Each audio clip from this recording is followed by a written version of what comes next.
Hey everybody, it's James Lindsay, and you are listening to the new Discourses Podcast, and we are continuing today with our epic series called The Nazi Experiment, where we are unveiling what was going on in the Nazi regime. So this is volume 6 of that sprawling series, which, as we've explained in all the other episodes, is +1 in the total number that are in the series, plus the bullet. So there are lots of episodes out there for you to go check out. It will be a lot to summarize everything. I'll have to give some kind of a place setter, but in this episode, we're going to actually depart from Hitler. We've been reading Mein Kampf in every one of these episodes, and in the previous episode, we read carefully through chapter 12 of volume 1, where Hitler lays out the kind of requirements he expects for the birth of a new movement, meaning the Nazi movement, which will be committed to this racialist worldview that's said to be at the heart of the entire Nazi experiment. And we went through the 25 points of the Nazi Party program, which preceded Hitler's involvement in the Nazi Party, actually. And then we talked about the 14, as they're numbered, but really 15 additional points that Hitler gives about what he expects out of the movement there in chapter 12, and kind of laid out a picture of what the Nazi movement was supposed to look like. Just to remind you, the running thesis of this entire podcast series, the running thesis, I stumbled between the two words, is that the Nazis faced a set of conditions. We might call them Weimar conditions if you want, in the Weimar Republic following World War I. All of these things, the Nazis were proposing an answer to that set of solutions. They proposed a grand experiment. Let's adopt a racialist worldview. Let's blame the Jews for our problems. Let's cast that in racialist tones. Let's connect the Jews to Marxism. And on it goes. We're going to clean up the degeneracy. We're going to make the folk, the people, loyal to each other so that we can infect a national socialism as opposed to Marxist international socialism. And they do this grand experiment, and it fails. And that's the lesson of the whole podcast series, other than to teach what's really going on in the Nazi experiment. They do the experiment, they have these bad conditions, they want a solution to them, or bad at least as far as they see them. Their national sovereignty has been diminished, their standing in Europe has been diminished, they were humiliated in World War I. They wanted to find a way to not just return to greatness, but very explicitly, in Hitler's words, to revive and compel the German Empire. And so they were going to have colonies, they were going to have what they called living room. They were going to reclaim all of the lost German territories. So the imperial ambitions of the Nazi Party and Nazi experiment were always on the table. So can they answer humiliation with empire? My take on World War II for at least a decade or more now has been that, in fact, the world lesson of World War II is that our technology, World War I really also, but our technology has progressed to the point where empire is no longer, at least military empire, based on the conquest of territory, is no longer a viable project in the world because of things like nuclear weapons and total mechanistic war, which is now even more crazy with drone technology and so on. Military conquest to build empires must be a thing of the past. That seems to be the lesson. If we want to say that there was a post-war liberal consensus that was established in the wake of this, in order to in the wake of World War II, of this lesson, in order to institute that, we might have some points of agreement on that concept. But I don't think we're going to agree about what it did or how it did it or what its real purposes are. Because for me, the purposes are that it's intended to stop empire. Empire is off the table when the ambitious empire builder that might be has access to things like nuclear weapons and mechanistic warfare and howitzers and you name it, and now drones. Okay, so this is what I think. But at any rate, what happened was total calamity, total collapse. And what we learned is that if you have a set of problems, we're not going to solve them that way. And the pieces, therefore, empire building, racialist worldview, where literally the definition of the people, down to how Hitler defines a citizen, is tied up with being of the right race, not a friendly thing. The goal of the government, as he explicitly has it, as we'll talk about in the next volume of this series, in the what will be infamous Volume 7, is that the point of the state is in fact to secure the purity of the race. What we'll see in a subsequent episode where we talk about education in the Reich, probably Volume 8, but we'll see how it comes out. We'll see that in fact the primary purpose of the education system in the Reich was to teach the racialist worldview and the importance of the purity of the race. So say what you will about how things went in practice. Oh, the Germans didn't really believe it, blah, blah, blah. It was considered all the way back over a decade before Hitler took power to be the primary purpose of the Nazi experiment was to create a racial folk that would operate under socialist pretenses to create a national socialist empire that would enslave and sterilize, as we will hear, and control and kill everybody who might threaten the race, as it took more and more lands, whatever it decided it was due to control within the world. And the goal for that was to advance human culture, advance human society, and advance humanity itself. Part of the racialist worldview was, in fact, to start to unmix the races and to restore racial purity to high levels. So explicitly eugenic programs with the intention that the master race would run the country, that would have the highest culture, the most opportunity, and the most power, and therefore would be able to rule the world. So we don't have to guess that this is the Nazi experiment. We don't have to have some polemical battle back and forth and say, well, this, well, that. We can just read it in Hitler's own words. But in this episode, we're diverging from the Nazi experiment as we've discussed it so far. You can tell that being 6 episodes plus 1 deep, that I don't remember all the details of what all of them are in order right off the top of my head without making a list, which I did not bother to do because I want to get to the material. And we're going to talk about Carl Schmitt. Now, talking about Carl Schmitt is a controversial thing to do, even though you've probably not heard of him. It's possible that you've heard of him now. He's had something of a kind of return to fame, but he is not a well-known character except in certain circles on the so-called dissident right, which also sometimes calls itself the, quote, effective right, or they sometimes refer to themselves as the new right, or formerly the alt-right, or sometimes, when more specific, the new Christian right. I've called them the woke right, and will continue to do so. Well, Carl Schmitt is one of their favorite characters. He is one of their absolutely favorite philosophers, legal theorists. And we're going to talk about him today. I'm going to do something actually exciting here on the podcast. I'm going to present a document written by Carl Schmitt in 1933 that, to my knowledge, is not available in English anywhere. I worked somewhat to get it translated. Full disclosure, we use some AI tools to do the translating for us, but we worked to get it translated. Got a translation. I'll provide a link to that in PDF that we'll archive for you. But 2 pages of this document are actually available. The title of the document, as it would translate directly from German, is called Leadership and Equality of Species as Basic Concepts of National Socialist Law. So you already can hear that it's all there. I'm going to give a little intro into who Carl Schmitt is in a second.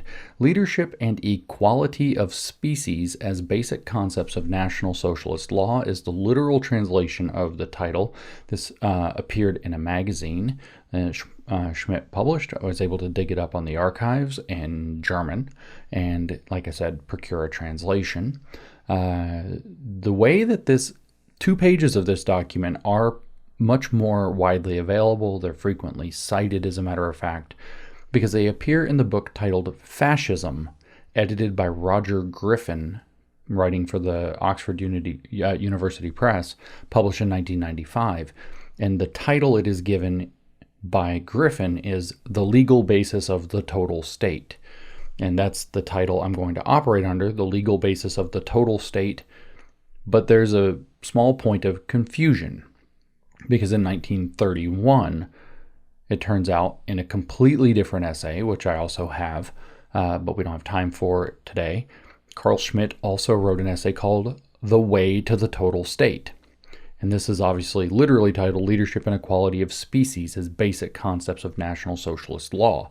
So there is some murky confusion there. I don't want there to be any confusion. The title of this document being The Legal Basis of the Total State from 1933 is by Roger Griffin. The Way to the Total State, written by Carl Schmitt as an essay, was published in 1931.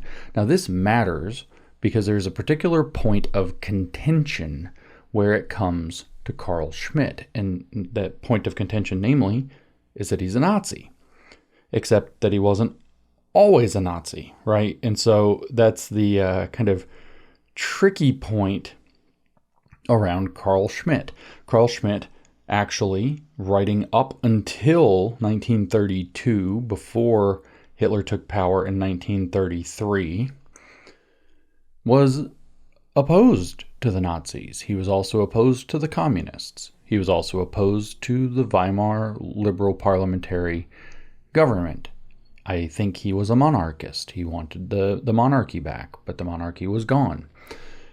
But then in 1933, in January, Hitler takes a chancellorship, and within mere months, not only has Carl Schmitt joined the Nazis, which he never renounced doing, even through his Nuremberg trial, but he also writes the legal basis for of the total state, which carried the title literally Leadership and Equality of Species as Basic Concepts of National Socialist Law. Now, this point gets brought up a lot. As I mentioned, the woke right are huge fans of Carl Schmitt. They are almost all, though not necessarily all, Schmittian as it goes in terms of how they think. In fact, they call themselves sometimes the based Schmittians. They have accepted Carl Schmitt's philosophy. And when you point out you have accepted the philosophy of a Nazi, they say, that's unfair. Most of the writing that he did, the most important political theory, preceded his being a Nazi. So our dear enemy, Charles Haywood of the Worthy House, so-called maximum leader, he's the one that wrote the Foundationalist Manifesto that became the basis for the podcast WTF is Christian Nationalism that I did a while back, a crazy pants totalitarian document. I've talked about that, of course, on social media as well. Well, Charles writes a lot of book reviews. And so Charles has written a book review, I think, of every book available by Carl Schmitt. And so he has the following explanation, which I think is typical near the beginning of his review of The Concept of the Political, which is by far Carl Schmitt's most famous work, published in 1932, written, I think, in 1927, actually. He says, we should first dispose, this is Charles Haywood writing, we should first dispose of a stumbling block to Schmitt appreciation, his famous dalliance with the National Socialists, out of his desire to make his mark on history. So he's trying to downplay the fact that Carl Schmitt joined the Nazi Party, got named the Crown Jurist of the Third Reich as part of the Nazi Party. Dalliance. It's a dalliance. He became the Crown Jurist of the Third Reich, and he literally wrote the document, The Legal Basis of the Total State, which in literal translation is Leadership and Equality of Species as Basic Concepts of National Socialist Law, which we are going to read in full as the episode today. So he's trying to downplay that. The man was a Nazi, and as you're going to hear, he was, in 1933, very quickly, a full-throated Nazi. So if at the end of 1932 he was not a Nazi, within mere months of Hitler taking power, he's a full-throated Nazi, with his tone and writing changing completely. At the very best you can say about this guy is that he's craven. But he never renounced his Nazi stuff, including all the racialist stuff he onboarded that didn't seem apparent before 1933. But let's go on. It was his mere, we should first dispose of a stumbling block, Charles Haywood tells us, to Schmitt appreciation. his famous dalliance with the National Socialists out of his desire to make a mark on history. Strong makes this central theme of his foreword, meaning Tracy Strong wrote the foreword to the book.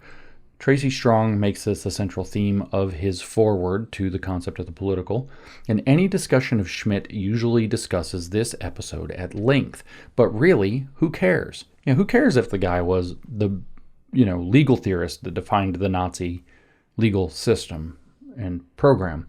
The fact itself tells us nothing, Charles Haywood says. The guy joined the Nazis and wrote the legal basis for their program tells us nothing, Charles Haywood says, except that little has changed since Plato went to Syracuse to direct and mold the tyrant Dionysus and barely escaped with his life. Intellectuals often cozy up to dubious regimes, drawn in by power like moths to a flame. We should instead ask ourselves, why do we always hear about Schmitt's brief ties to the National Socialists, while we never hear how intellectuals of the left have? So we have a whataboutism deflection here immediately, again downplaying the significance here. But what you're going to hear is I think going to the reason I want to present it through Charles Haywood's framing is you're going to hear that Charles Haywood is full of shit, just to put it very bluntly. We should instead ask ourselves, why do we always hear about Schmitt's brief ties to the National Socialists, while we never hear how intellectuals of the left have for more than a century wholly and unreservedly supported all actions of all modern leftist regimes, including Stalin and Pol Pot, which regimes have killed far more people and caused far more damage to the world than did Hitler and his henchmen.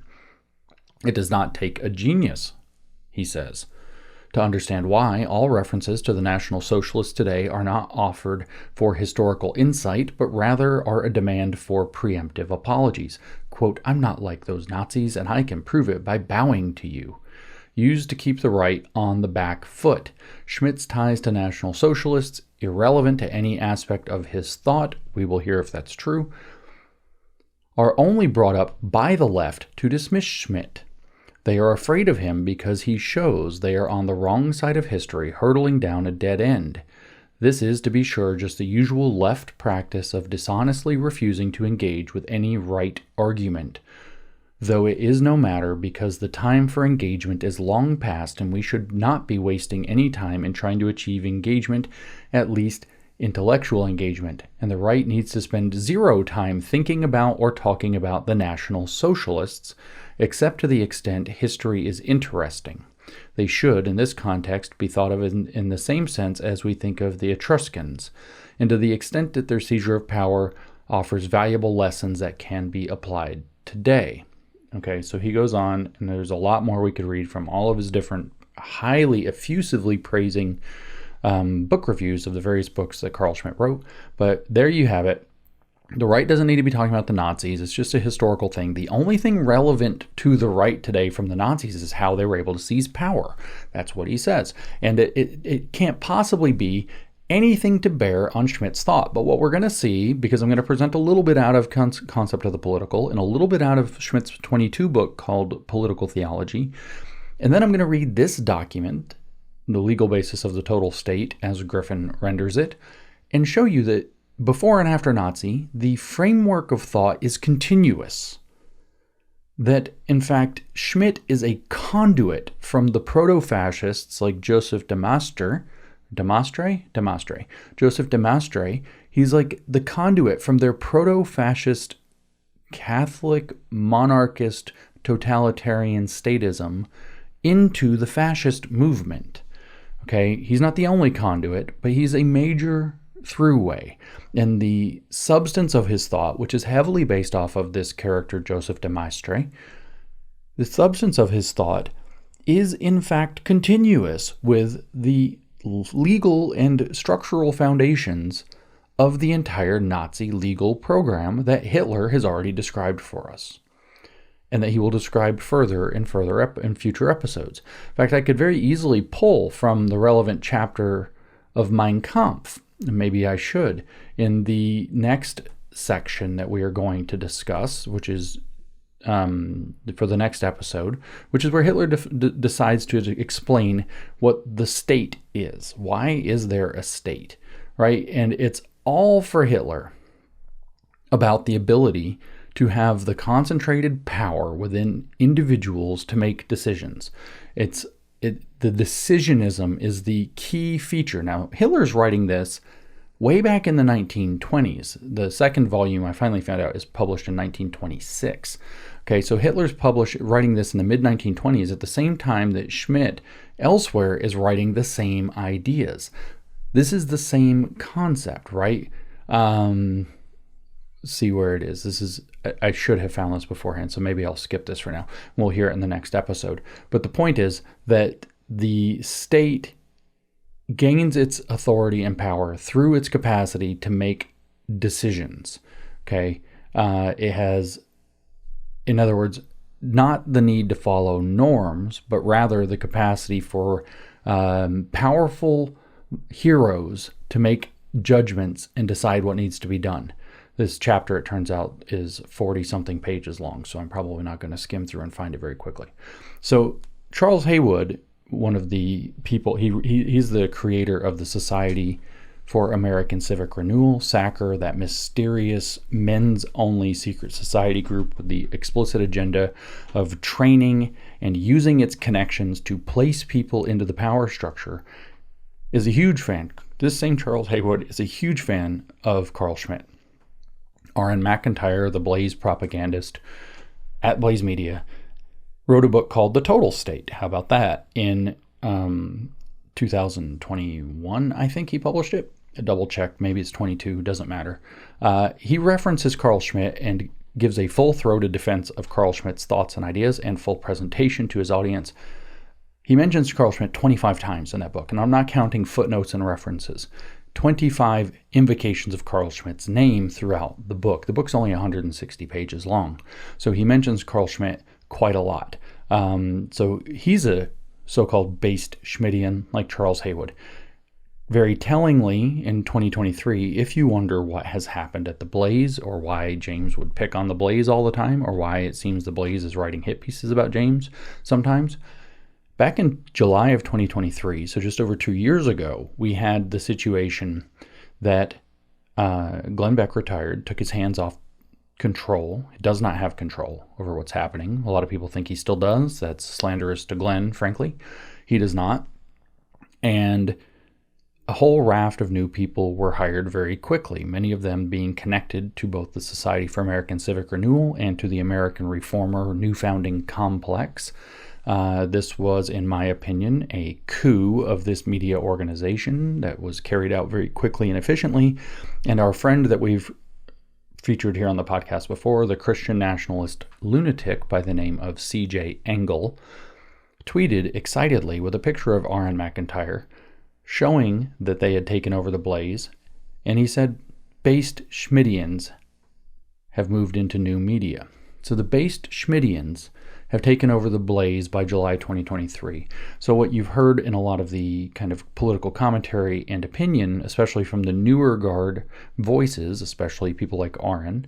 McIntyre, not his real name, at the Blaze, is channeled through people who believe strongly in Carl Schmitt.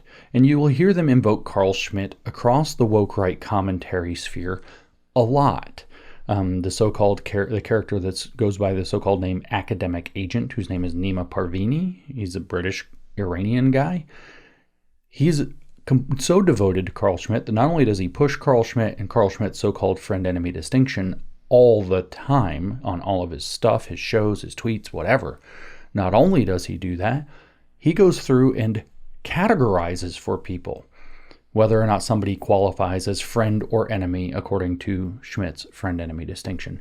What I'm saying is, Carl Schmitt is a foundational character in the thought of this woke right that doesn't like being called woke.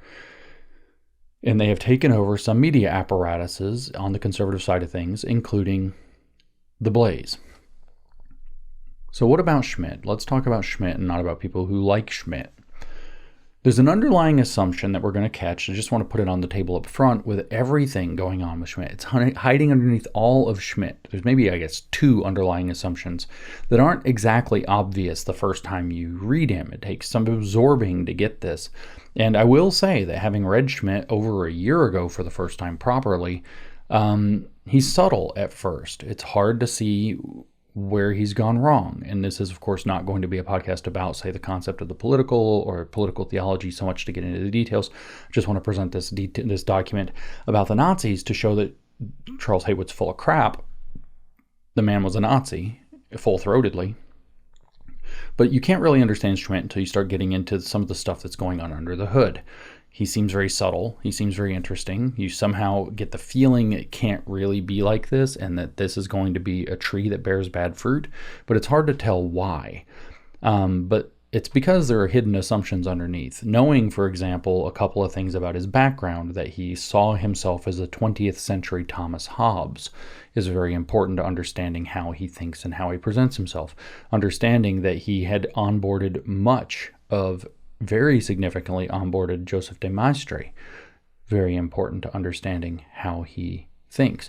But there's this underlying theory which does link straight back to particularly Joseph de Maistre, that anything parliamentary, anything normative, a Congress, for example, is bad. It's fundamentally a problem. Society can't really function that well because it lacks something called decisionism. So his whole theory could be boiled down to a single idea, which is decisionism, or executive power in politics. And in fact, it is for Schmitt what makes politics human. It's also what makes politics have the same authority as a, literal like religion, like the divine right of kings, lies in the capacity for the sovereign or the executive, in his mind, to make decisions. See, the law doesn't ask you to make decisions. It asks you to write the law, articulate the law or express it, and enforce the law. And then judges may do some judicial deciding upon how those things have been done. Decisionism, he says, is where the rubber meets the road. We could picture it with our Soros, just to make it palpable for us. Our Soros DAs get to decide who to charge and who not to charge, who to prosecute and who not to prosecute, how to prosecute, what to prosecute for. But for him, it's not just about that. It's not just about the execution of the law. That's an important point that he makes. It's actually that somebody still has to do everything to do with the law, and that person has to make decisions at all points. And so for him, what's actually becomes necessary is that you actually have to have a hierarchical structure of decision making with ultimately a sovereign, and he gets this straight from Joseph de Maistre, a sovereign whose will cannot be questioned. In other words, while he has an entire book splitting hairs about dictatorship, you essentially have to have dictatorial power of a certain kind imbued in the executive in order to be able to have a system function. And so if you don't understand that this hidden assumption underneath everything is that having an individual person with the authority to step outside of the law is core to his whole thought, then you don't understand what he's talking about. But since liberalism generally frowns upon that, particularly rule of law, those things are bad and the real problem. One of his major themes that he does in multiple different ways is to critique liberalism itself, not just parliamentarism. He wrote an entire book long essay called The Crisis of Parliamentarism, or the Parliamentary System, where he lays out the need for what's called an unbound executive, and he decries the parliamentary system as being mired. If you actually read several of his things, you're like, why does he keep saying the same stuff? But the thing is that he thinks liberalism as a system is fundamentally flawed, partly because of its division of powers. He doesn't want divided powers. He needs a sovereign who's going to be able to make decisions. Now, de Maistre strongly, and Schmitt to a degree, and Hitler very strongly saw this as not just introducing the not just introducing the human, and in fact even kind of this religious strength behind the executive, but saw it as the injection of heroism. And so Hitler actually, in this chapter that I was scanning through quickly, that'll be the basis of the next few episodes of this series, talks about the need for that individual to be able to inject heroism. And both Schmitt and Hitler especially, complain that they have very similar lines of thought here, that without decisionism in making legal decisions, there's no room for the heroic. There's no hero. Nobody gets to be the hero when you have rule of law. So that becomes the bad situation of liberalism and parliamentarism. And the solution to this, and this is, I think, the key hidden assumption under Schmitt, is that authority, executive authority, is the answer here. And so Schmitt can be boiled down to saying, underneath all of it, that authority is the solution and divided powers or liberalism is the problem. A further base assumption that attaches to this is actually that Schmitt is strongly statist. Okay, the state becomes the vehicle of history in literally a kind of pseudo-religious way. Maybe it's quasi-religious, I don't know, part-way religious. It reminds you of Hegel, if you've been listening to the podcast here, or if you're familiar with Hegel, where, Hegel famously said the state is the divine idea as it exists on earth. But Schmitt wasn't actually super Hegelian. He knew Hegel, he was familiar with Hegel, he borrowed from Hegel, but he didn't buy into this idea of the final synthesis. Actually, he was sort of against it. He did buy into the idea of the tension between opposites, normativism and decisionism in particular, the idea that we're going to follow the laws, or sometimes we have to step outside the law to get things done. But he doesn't look for this synthetic solution. Instead, he says that what you need is a unbound executive who can step outside of the rule of law, who is above the law, who can make the decisions. And for him, following Joseph de Maistre, statism becomes kind of a pseudo-religion or a quasi-religion, and obviously Hitler expressed similar stuff. So what am I saying here that Schmitt was a Nazi? Well, after 1933, the answer is yes. But even before 1933, like in 1922, when he wrote Political Theology and expressed many of those ideas, no. It's not that he's a Nazi. He just thought the same things that the Nazis ended up using, that they attached to their racialist worldview, which is what makes Nazis really Nazis, right? And so Schmitt had not adopted the racialist worldview. He just had that form of government that was so practical and useful. Remember in the previous episode, we talked about how Hitler said that the government was the form of the government was going to be just defined by convenience, right? Well, Schmitt became the convenient form by which they actually defined their program. Just for timing's sake, it's very, I guess, worth pointing out that Carl Schmitt was born in 1900 and died in 1985. So he's not been gone all that long. Get ready to check your age, 40 years. That was 40 years ago. I know. If you're not like in Gen Z, you're like, oh my God, 40 years. But that means he was 22 when he wrote Political Theology. He was 27 when he drafted and 32 when he published Concept of the Political, and he was 33 or 4, depending on when the birthdays come out, when he joined the Nazi Party and wrote the document that we're going to read, which is the legal basis of the total state. So in Political Theology, let's go over some of Carl Schmitt's works so we can have a proper introduction. It's not so useful to not know who this guy is, which he wrote in 1922. At 22 years old, Carl Schmitt explores the idea that political power is deeply tied and in fact is located in the concept of sovereignty. The book is really, or at least it starts. I don't know if the whole book it's right to say is about sovereignty. Yeah, I guess it is. But the first chapter, which I thought was a very interesting read, whereas I found the other chapters much more difficult to get through. The first chapter of Political Theology is all about sovereignty. It starts with sovereignty. Now, when we look at Concept of the Political, he actually starts with asking in the first chapter what the idea of the state is, and then he goes from the state and starts talking about. He decides you have to understand the concept of politics in order to understand the state because it's intrinsically a political object, and then he goes into the definition of the political, which is the point of the book. But in Political Theology, the whole book is about sovereignty. In fact, from what I understand, this book was 4 essays that got tied together with a singular theme and sort of tightened up. The 4th chapter is primarily about Joseph de Maistre. So I'm not exaggerating when I say that he drew a lot of his thought from there. But he explores this idea that political power is basically located in the idea of sovereignty, which he defines as the concept of all politics that he has to deal with. And he defines sovereignty in a famous way, which is the ability to make decisions in extreme situations. In particular, it means being sovereign, and he's getting this from Joseph de Maistre, means not having to be bound by anything. You have to be unbound by the law to be able to make a decision. So if some emergency situation comes up or some constitutional crisis situation comes up, somebody has to be able to do something, and the sovereign is the person who is granted the authority to be allowed to do that. So in the book, he argues that the sovereign is the person or entity who is granted the authority, or who has imbued in him the authority, to decide when a crisis is a state of exception, meaning a state of exception to the existing legal order. And then, in having done so, he also gets to decide what to do about it, which can mean suspending normal laws either in general or for himself to solve the problem.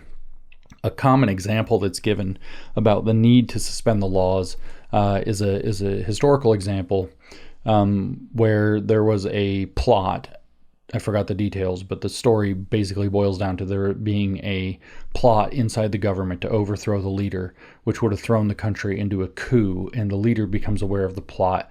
So he steps outside of his normal role to have all of them hanged or shot, to make sure they all die, to make sure the conspirators are all killed before they're able to pull off their conspiracy, and thus saves the country. I believe that's actually a Nazi example, but I'm not 100% sure about that.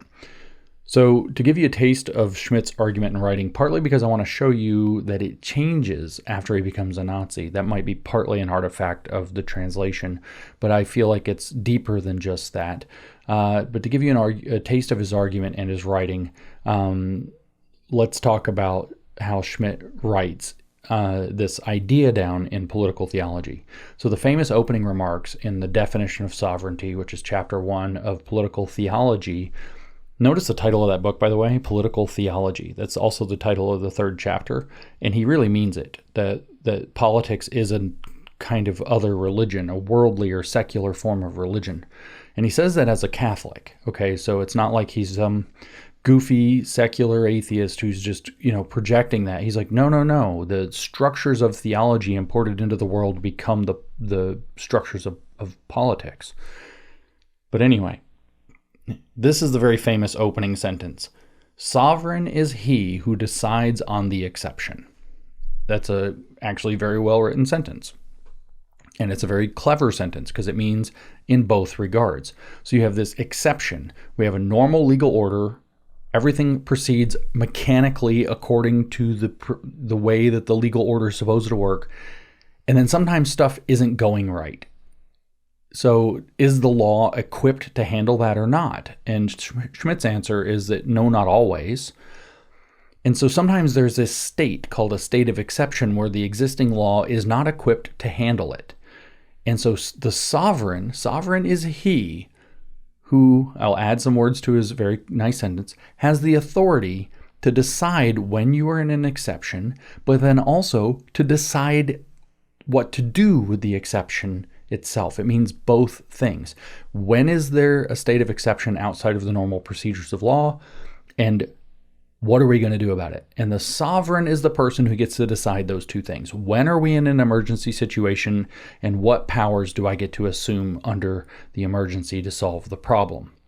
That makes you sovereign. Without that, you are not sovereign. If you are the president of a country like the United States and there's divided powers, you are not sovereign. You are subject. There's a lot to be said about the American system that I don't think that this Euro trash understands. But the American right wing has adopted a lot of Euro trash right wing thinking lately and has forgotten what it means to be an American. So we have to cover this and discuss. He goes on, only this definition can do justice to a borderline concept. Contrary to the imprecise terminology that is found in popular literature, a borderline concept is not a vague concept, but one pertaining to the outermost sphere. That, by the way, is a vague sentence. But what he's saying is that where it matters is where it's not clear how the law applies. What do you do? Is it how, when we step outside of the norms, we have an exception? In other words, maybe even we have one of these leftist provocations that's like a toe across the line.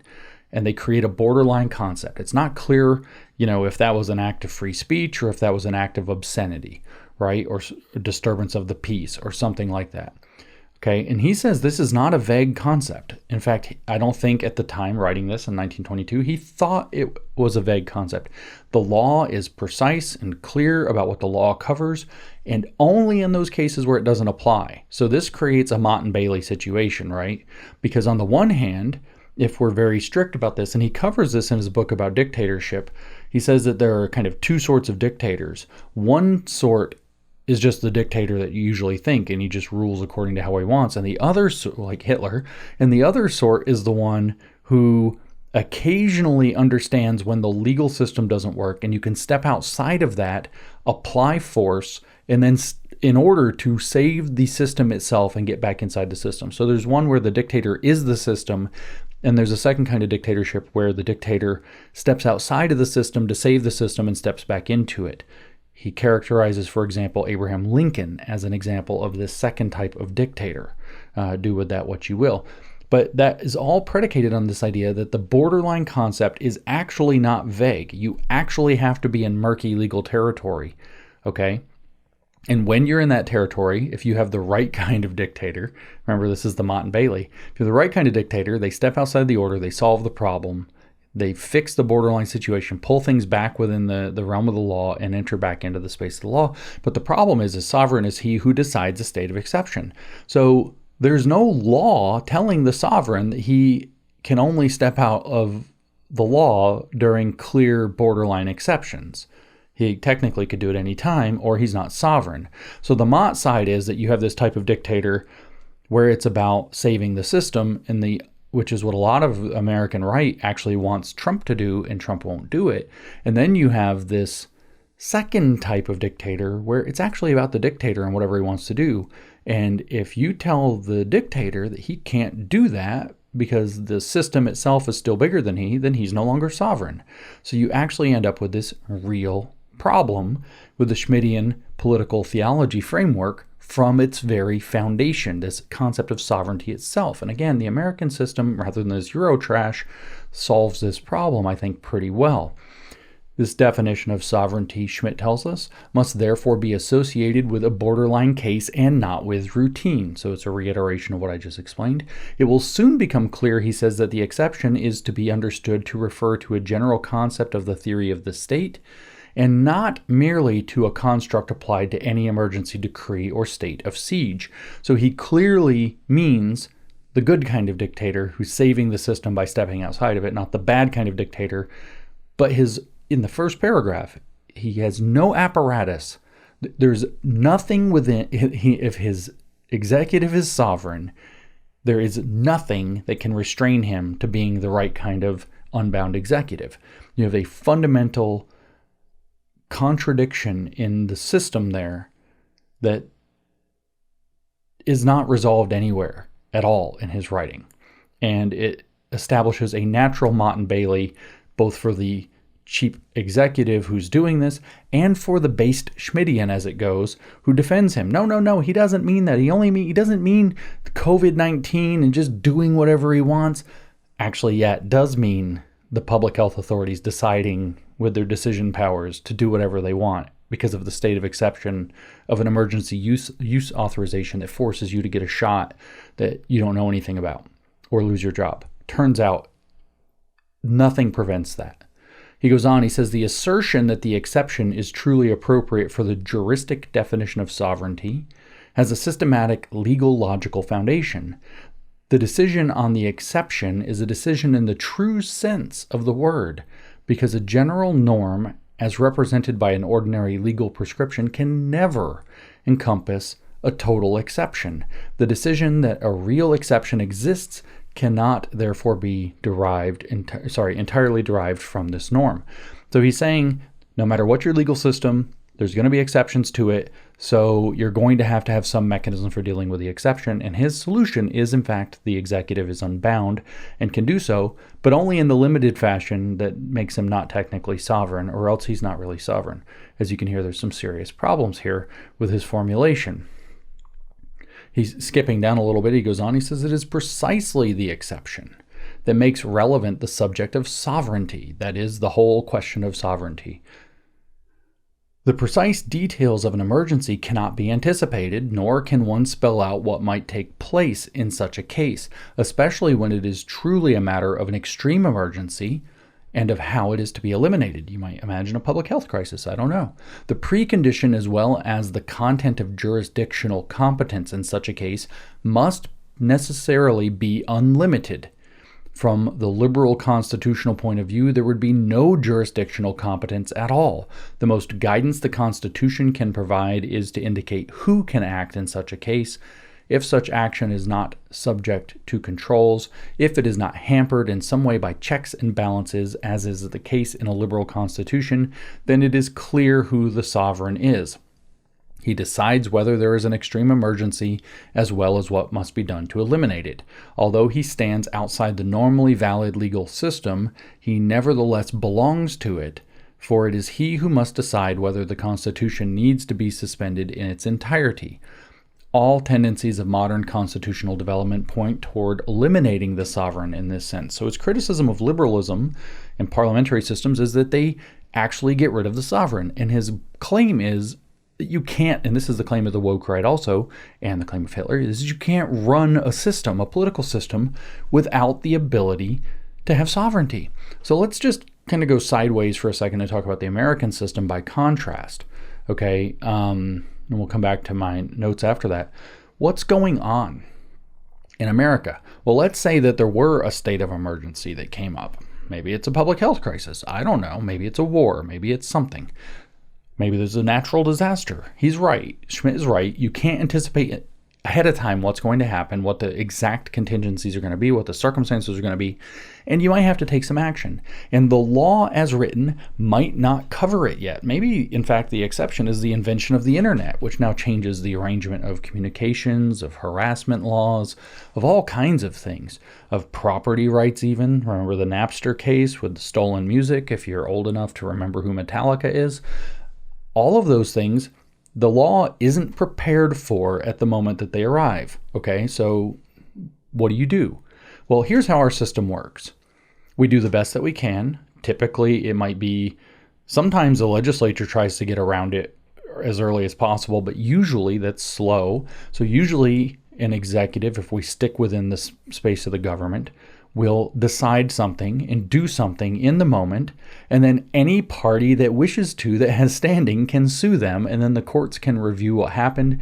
Damages can be assessed for the goods and bads of what happened, and then through judicial decision and eventual legislation, we understand either interpretation on existing law to deal with circumstances like that in the future, thus expanding our interpretation of being able to deal with the system, or we end up writing new law to deal with that situation as necessary. So in other words, if somebody steps outside of the legal system because the legal system doesn't apply, the rule of law still actually applies to them. This is how genius our system is. And it's going to get decided whether there were damages or violations in the court. And the court will eventually decide based on the solid law of the land, which is the actual Constitution itself. And then, like I said, we can make new law. But the American system goes deeper than that in a much more important way. Who is sovereign in the American system? President Trump? No. Governor of any given state? No. Your town council? No. You are. The individual is sovereign. This is an experiment. The American experiment, unlike the Nazi experiment, is an experiment in self-government. So you are. So you have something come up. You don't know if you have a problem. You don't know how you need to solve it. So you do something. And then we clean up the mess later. And if that means that you have to go defend yourself against some kind of a violation or a code, or you get a fine and you decide to fight it in court, you do that. And if you can make your case, then that decision power rests in retrospect with judges who decide what to do with any messes that were created or not. And when there are no messes created, the American experiment is nobody's rights were violated. You solved a problem. Good for you. As it turns out, that's why American ingenuity is so powerful and so effective. We're all expected to be empowered and expected to actually solve our own problems for ourselves, and only get the state involved when somebody else's rights end up getting violated and they make a complaint about it. So you are actually sovereign. So like I said, the Euro trash mind doesn't understand this. They want it to be some state. They want the executive to be the one. But in the US, the idea is that the state is as uninvolved as possible. If people have problems, we solve the problems. And only when people have some kind of a complaint where there's some, violation made and that complaint gets reported is the adjudication about the application of the law relevant. Okay? So as you can see from what Schmitt said, though, the purpose of Carl Schmitt here is not just to outline sovereignty, but in fact to criticize liberal forms of government like republics like the United States or the ones in Europe, because they diffuse or eliminate true sovereignty or true decision making. And he believes, his underlying assumption is that the authority for decision-making intrinsically lies with the state, which is why he's so fundamentally un-American, why it's so messed up, but hard to figure why these woke right guys are so fundamentally un-American. And in particular, Carl Schmitt wants to see that authority imbued not in the state as this faceless object, but specifically in its executives, and primarily its chief executives. So in the U.S. it would be governors at the state level and president at the federal level, maybe VP as well. So Schmitt argues that the executive must be unbound. That's his concept, the unbound executive. That's in the crisis of the parliamentarian system. Must be unbound from the rule of law so that he can step outside of it and decide the exception in both senses of that phrase. So, like I just described, you might say that the Schmittian mind simply cannot comprehend the American experiment at all, which goes for the base Schmittians on the woke right as well. Because in America, once again, the whole idea is that each individual is sovereign. That's the definition of self-government, and an experiment in self-government is the definition of the United States and its political order. And the state's primary role is to secure the rights of individuals from both the state and from other individuals, including private organizations like corporations, who might abrogate your inalienable rights. So people get to go ahead and do things, and then we file suits, and the court decides whether or not the law applied or didn't apply. But the only way you can file a suit is if you have standing, which means that you somehow have a strong claim that a lawyer would validate that you have had, because he doesn't want to waste his time, by the way, and lose in court and waste money. But the lawyer would validate that you have standing because you were injured against your inalienable rights, which then takes it to court. See how that works? But Schmitt doesn't want that. Schmitt wants there to be the ability to just step out of the legal system for the executive and be infallible in doing so. And there's the difference. That's the key. That's the unbound executive. And where did he get this idea? Joseph de Maistre, who is, again, one of the kind of intellectual forerunners of fascism. And Schmitt operates as one of the conduits that makes this part of the Nazi National Socialist, aka fascist program.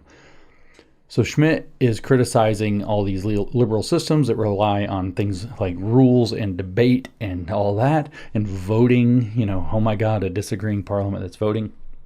And he says that the thing is that these systems, ones like we have here in the US, tend to fail when they're faced with a real crisis because they avoid tough, decisive action. Again, from my, sympathetic, not the people out there who are base Schmittians because they're basically lost, but people who might be sympathetic, they hear some of this and they're sympathetic. I just want to remind you that this was the logic of COVID-19. The executive branch, through the public health apparatuses, decided that there was a real crisis. They decided the exception. They decided that the Constitution gets to be suspended, and they took tough, decisive action. And people like us, not everyday normal people, sued them because they were violating our fundamental inalienable rights. Okay, so the system that's supposed to rely on rules and debates stopped doing that, adopted the thing Schmitt says is the answer, and force injected tens of millions of people with a gene therapy shot that they didn't probably need. Schmitt believes that true political power only shows itself when someone can step in and make a final call during chaos, like during war or rebellion. So everything else is just kind of like the politics show. But the real political power, where the rubber hits the road, where power manifests itself, is when you have a war or a rebellion. I might just add, given the Nazi context, and other people like the Chinese, the CCP has picked this up. They're very Schmittian now, by their own admission. I'm not just saying that. I'm not applying it to them. They argue that they are, in fact, Schmittian. The CCP runs on Schmitt, just like the woke right wants to run on Schmitt. We might add purges to wars and rebellions. That's where real political power shows itself. And I think that that's poignant in the context of the Nazi experiment or a communist takeover or any of this kind of neo-fascism that we're faced with. But the idea that Schmitt has, getting it from de Maistre, is that this makes the sovereign almost godlike in his authority, which would seem ridiculous. Why would you say that, James? But the book is called Political Theology, and that's the essence of the last half of the book. The second chapter of Political Theology goes into the idea of how the parliamentary system actually lacks the ability, which we'll hear in this other essay, lacks the ability to be decisionist in the first place. So it's intrinsically failing itself. It's intrinsically in contradiction. But the book is titled Political Theology. The third chapter is Political Theology, and the fourth chapter is essays regarding people like Joseph de Maistre, where he got these ideas. So following that reactionary thinker, Joseph de Maistre, who is something like the intellectual forerunner of the fascist structure and was described as a counter-revolutionary to the French Revolution, that's where he was and when he was, Schmitt articulates that state power actually really truly is like divine power, and the decision that he's looking at is in fact a miracle that is performed by the executive. That sounds insane, but no, this is really what he says. And why is it a miracle? Because the normal legal system is the normal operation. Think of like nature. It's the normal physics, chemistry happening in the world. And sometimes God has to stick his hand in and change things. That's a miracle, right? So it's an interruption of the normal state of affairs. So when you have a true political decision made, that's the executive outside of the political order now, sticking his hand in and changing things against its normal mechanical operation by intervening on them. And thus, he performs a miracle. Thus, he is godlike in his power. I wish that I was exaggerating that. Schmitt sees this as the core of political authority. And this is what crazy Charles Haywood likes so much about it. He compares it to how theology views God's power to intervene in the world and says that when you secularize that and bring it literally into the world, that politics and sovereignty work the same way. God is sovereign and so is the king. God is sovereign and so is the chief executive, or the unbound, only the unbound executive. But then what would bind him? Nothing. So what would stop him from becoming a tyrant? Nothing. But he's not supposed to, because it's not in the exception, but nothing can stop him. So for Schmitt, all political ideas like laws, like democracy, like debate, etc., have their roots in religious concepts, but they've all been reshaped into into secular and political forms. That's the point of the third chapter of the book. And he's not making this in a bland kind of way. He's not just saying that, oh, it kind of looks like I said, it's not this Reddit atheist kind of argument, like, oh, it kind of looks like it. He means it literally. It is literally a form of worldly religion, and that's how it is, that's how it should be, and that's how we should think of it. It is, so we ought to believe that politics becomes a replacement religion of a kind and operates the same way. It is a theology imported into the world. So you think, James, you're doing it again, calm down. Here's how Schmitt opens chapter 3 of Political Theology. Quote, all significant concepts of the modern theory of the state are secularized theological concepts, not only because of their historical development in which they were, notice that's the same kind of Marxist historical thing. It's also Joseph de Maistre before Hegel thought of the history is like a current that men are just caught up in, not only because of their historical development in which they were transferred from theology to the theory of the state, whereby, for example, the omnipotent God became the omnipotent lawgiver, but also because of their systematic structure, the recognition of which is necessary for a sociological consideration of these concepts. So like I said, he's not doing this as a Reddit atheist argument. He's saying, no, really, politics is theology by secular means. The exception, he says, in jurisprudence is analogous to the miracle in theology. Only by being aware of this analogy can we appreciate the manner in which the philosophical ideas of the state developed in the last centuries, he says. He then goes on to criticize liberal forms of government for erasing this part of the political circumstance in a similar way to how deism erased the interactive God who performs miracles in the world. In fact, you'd probably literally want to say that Schmitt's conception of the liberal project is that it is political deism. So the theology becomes there's a created order. We don't know how it got here. It runs according to these rules. We call them rule of law, so we follow them. Standing in place of a living executive who stands in the chair of God. So here's what Schmitt, James, what are you doing? Here's what Schmitt actually says. The idea of the modern constitutional state triumphed together with deism, a theology and metaphysics that banished the miracle from the world. Remember, the miracle is the decision of the unbound executive. This theology and metaphysics rejected not only the transgression of the laws of nature through an exception brought about by direct intervention, as is found in the idea of a miracle, but also the sovereign's direct intervention in a valid legal order. The rationalism of the Enlightenment rejected the exception in every form. Conservative authors of the counter-revolution who were theists could thus attempt to support the personal sovereignty of the monarch ideologically with the aid of analogies from a theistic theology. So he means it literally. Now I'm going to point out that this meshes very strongly with the anti-Semitism of the Nazi experiment. How so? The Jews won't do that. So the Jews won't bow to the dictatorial political order that sees the sovereign of the state as God on earth. They won't do it. They have a higher authority, like the old hot dog commercials said. Hebrew National. We answer to a higher authority. So God's serving you a hot dog, which is a pretty funny commercial. There you have it. The Jews won't do that. The Jews bow to a higher authority. They will not recognize the sovereign's right to do that, not beyond a certain limit. And when he's making this argument, Schmitt, he specifically names, again, I'm not exaggerating any of this, Joseph de Maistre is one of the people he's referring to as these conservative counter-revolutionary thinkers who are theistic. He elaborates on Joseph de Maistre. He just mentions him in this chapter. He talks about him for much of the next chapter. So in the fourth chapter of this book, Political Theology, Schmitt writes, de Maistre spoke with particular fondness of sovereignty, which essentially meant decision. Sovereignty equals decision, okay? To him, the relevance of the state rested on the fact that it provided a decision, the relevance of the church on its rendering of the last decision that could not be appealed. Infallibility was for him the essence of the decision that cannot be appealed, and the infallibility of the spiritual order was of the same nature as the sovereignty of the state order. The two words, infallibility and sovereignty, were, quote, perfectly synonymous, meaning to Joseph de Maistre. To him, every sovereignty acted as if it were infallible.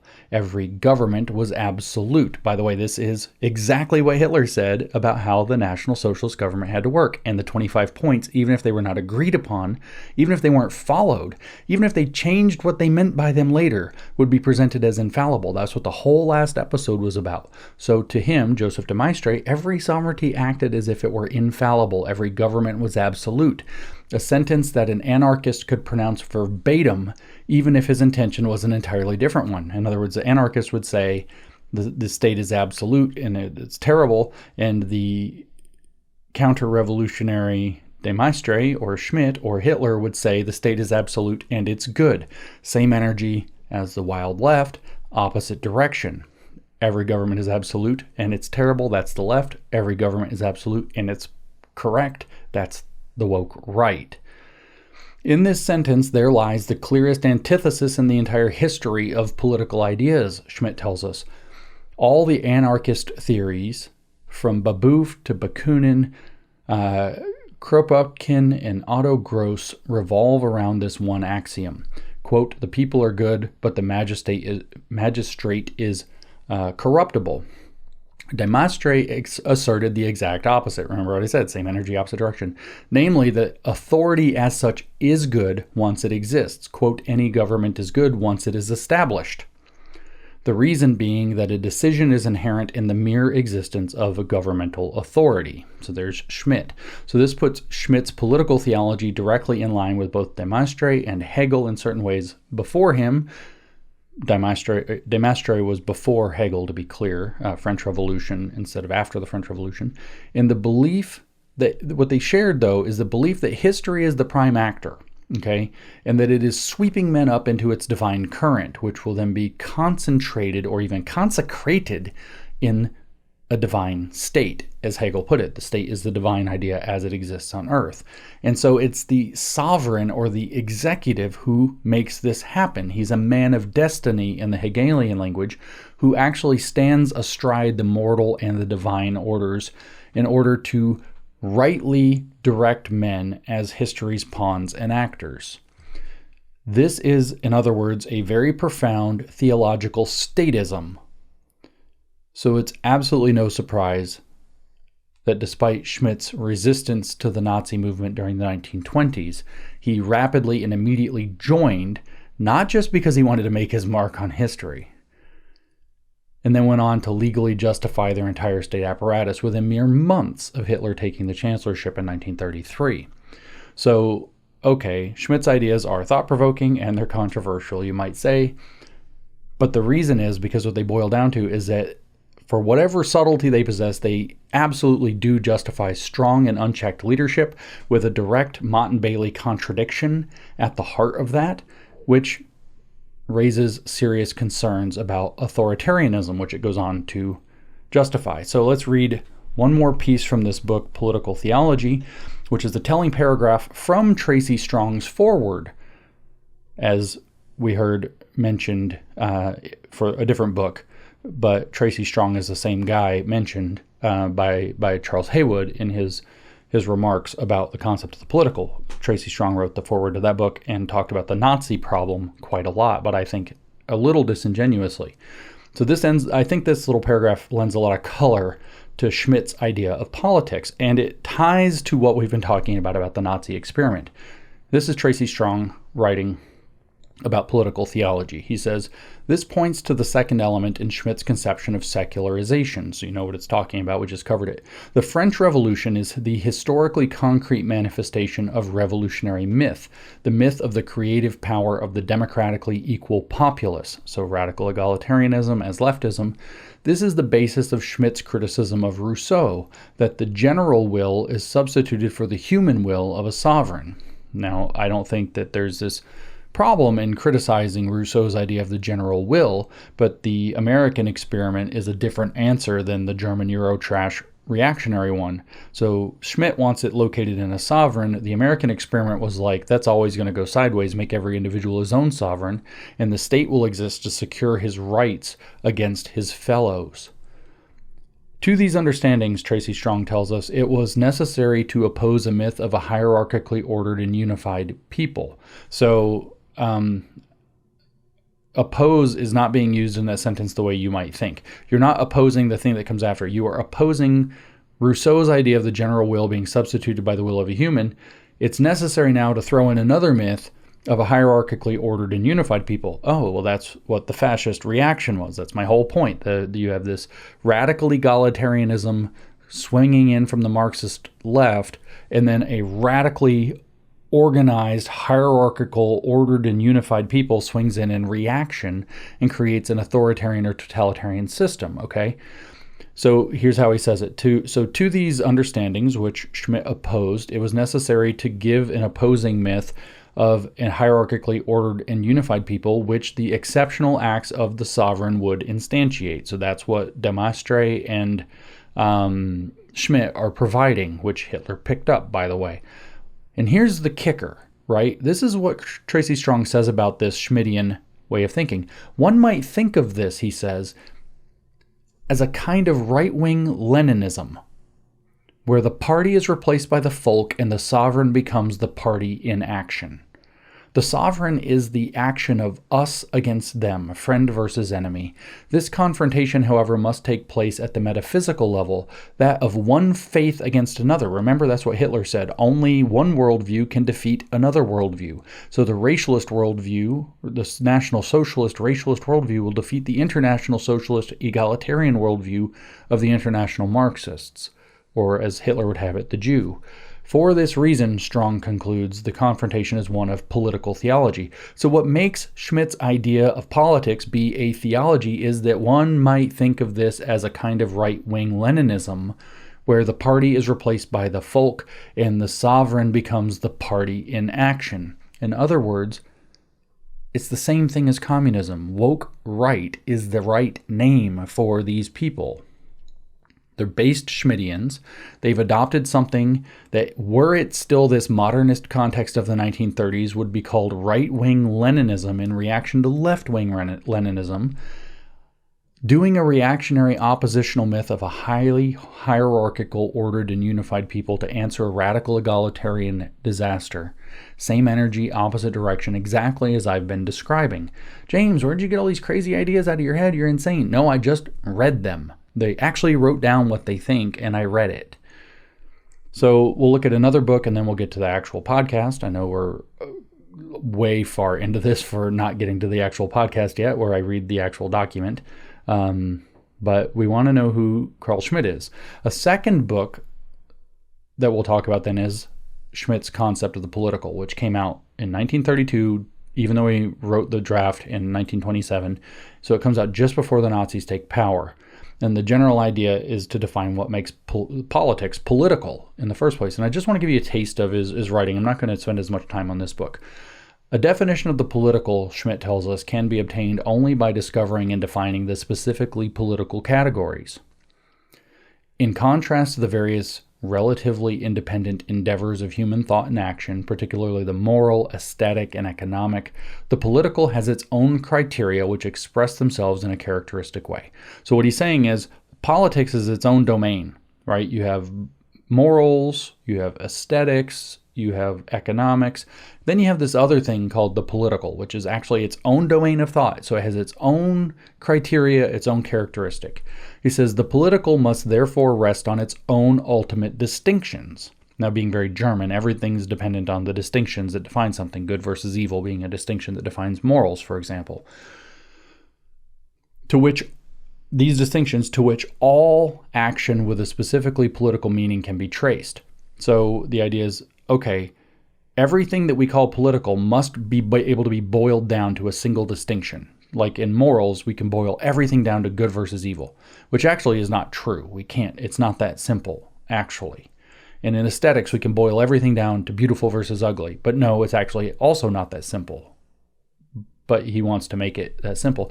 That there's this is a very German thing to want to do, to boil it down to a single distinction, which all action with a specifically political meaning can be traced to this distinction. He says, let us assume that in the realm of morality, the final distinctions are between good and evil, in aesthetics, beautiful and ugly, in economics, profitable and unprofitable.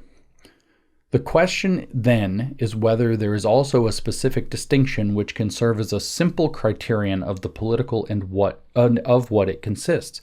Now, I argue that in all three of the domains he gives as examples, morality is good and evil, aesthetics is beautiful and ugly, and economics is profitable and unprofitable, it is not able to be boiled down simply to that distinction. It is not reducible to that degree. The nature of such a political distinction, he says, is surely different from that of those others. It is independent of them and as such can speak clearly for itself. The specific political distinction to which political actions and motives can be reduced is that between friend and enemy. This provides a definition in the sense of a criterion and not as an exhaustive definition or one indicative of substantial content. Insofar as it is not derived from other criteria, the antithesis of friend and enemy corresponds to the relatively independent criteria of other antitheses, good and evil in the moral sphere, beautiful and ugly in the aesthetic sphere, and so on. So in the concept of the political, Carl Schmitt is explaining what makes politics unique as a field of thought and endeavor, what actually makes the political political. He says that politics, instead of being, say, ethical, right? Why is politics political instead of a subdomain of ethics? Now, I will point out that the word political comes from the same root word as the word polite, which doesn't sound like friend versus enemy at all. And that word comes from the word polis, which is the word for city in Greek. Okay, so politics refers to the art of adjudicating the concerns of the polis, of the city. So what it actually means is, how do we recognize, distribute, and exchange political authority from party to party throughout the city for its organization and its functioning? And Carl Schmitt says the way that we actually decide to recognize political authority, exchange political authority, and so on can be boiled down and reduced to the very simple matter of friend versus enemy in literally an existential fight at the bottom of the pile, which seems to be a really shitty definition that sounds like somebody who's been beset by Marxism and fascism for too long, and then accidentally affirms the thing he thinks he's against by doing this. So he says that politics is all about the difference between friends and enemies, and he calls this famously the friend-enemy distinction. For Schmitt, friends and enemies are not personal categories. So when you see people flipping out and declaring as enemies their personal enemies as political enemies, they have completely missed the boat. Friend and enemy for Carl Schmitt, and he's extremely clear about this, are political groups, like nations, communities, factions, parties, that see each other as threats to their mutual or individual ways of life. That's what makes you enemies, is that you're a threat to another group's way of life. He's quite clear that enemy is meant in this political sense, and that it represents a group or a faction that is hostile, hostis in particular, to the existing way of life of the people. He's less clear on the meaning of the word friend. In fact, Tracy Strong takes him to task for this in the foreword, that it's never actually clear who he means by friend. The German word he uses is the word for a personal friend, but it isn't clear on what he means by a friend, except that your friends will ally with you against the enemies. So therefore, I think the deal is that whatever he calls friends, he actually means allies, and that makes their friendship contingent. So you're only a friend so long as you're on the program. Now, this has to be understood very importantly through Schmitt's statism. The state is the ultimate authority. It's the ultimate political object. So the state, with its sovereign and the state of exception, gets to decide who the friends and enemies are. Are you now starting to understand that the state gets to decide who the enemies of the state are, and everybody who's a citizen or subject of that state has to respond according to the friend-enemy distinction drawn by the unbound executive that runs the state? So you end up in the same situation as Mao, where he's declaring some people people and some people enemies of the people, or the same situation as Hitler, where he is claiming some people are the rightful folk and German citizens, if they are Nazis, and other people are merely subject to the states, aliens, traitors, or whatever else, enemies of the folk. So, it looks like that's the logic of like Maoist tyranny and Hitler's tyranny. It is. And Schmitt thinks it's what the whole point of politics actually is at the end of the day. And his criticism of liberalism is that liberalism says that's not the way. So for Schmitt, the heart of all politics is when a group faces an enemy, and that group is usually the state, by the way, that is so serious that it might lead to conflict like a war or being wiped out. In its most basic essence, this is what makes politics political in the first place. It would be really fun to go through a friend-enemy distinction analysis of what's going on in Israel right now, wouldn't it? But I digress. So as Schmitt explains, every religious, moral, economic, ethical, or other antithesis transforms into a political one if it is sufficiently strong to group human beings effectively according to friend and enemy. So while it's supposedly this completely distinct realm of human thought, every religious, moral, economic, ethical, or other antithesis is intrinsically already political. In other words, like the feminist, the personal is political, take your whole self to work.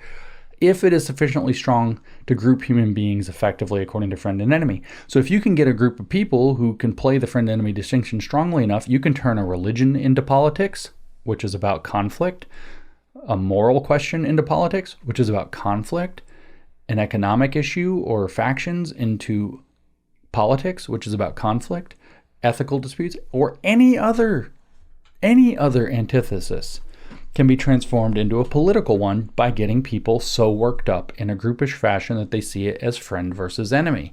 So the political, for Schmitt, does not reside in the battle itself, which possesses its own technical and psychological... we're reading Schmitt. I'm literally for Schmitt. Yeah, this is... The political, he says, does not reside in the battle itself, which possesses its own technical, psychological, and military laws, but in the mode of behavior which is determined by this possibility, by clearly evaluating the concrete situation and thereby being able to distinguish correctly the real friend and the real enemy. So what I'll tell you is that the Marxists, the feminists, the woke, communists, whatever, all use the friend-enemy distinction, and what fascism is saying, we can't win without it, we need to use it too. Same energy, opposite direction. And Schmitt becomes one of the major guarantors of this attitude, seeming like it's intelligent, as opposed to absolutely reactionary and unintelligent. So Schmitt locates the true decision power for friend and enemy, though, in the state, like I said. In fact, this whole book starts about describing the state first. What is the definition of a state? And he doesn't even introduce this idea of the political to the second chapter, even though the book is literally titled The Concept of the Political. So a state, Schmitt tells us, is a political contrivance of a people in a territorial region. So the state is intrinsically a political object. That means understanding a state requires understanding the political, and then the whole book follows from there. And the essential meaning of the state itself is a political entity. That's key. So that's how he's actually thinking when he defines the friend-enemy distinction. And he does talk about political parties and other factions and so on. But at the end of the day, when you really start to apply this, especially when you start to apply, the logic of a total state, as in the legal basis for a total state, the state is going to be the thing that decides the friend and enemy. And if you don't go along with the state, then you're an enemy of the state, and the people who agree with the state, for whatever set of incentives they have to do that, will regard you also as its enemy.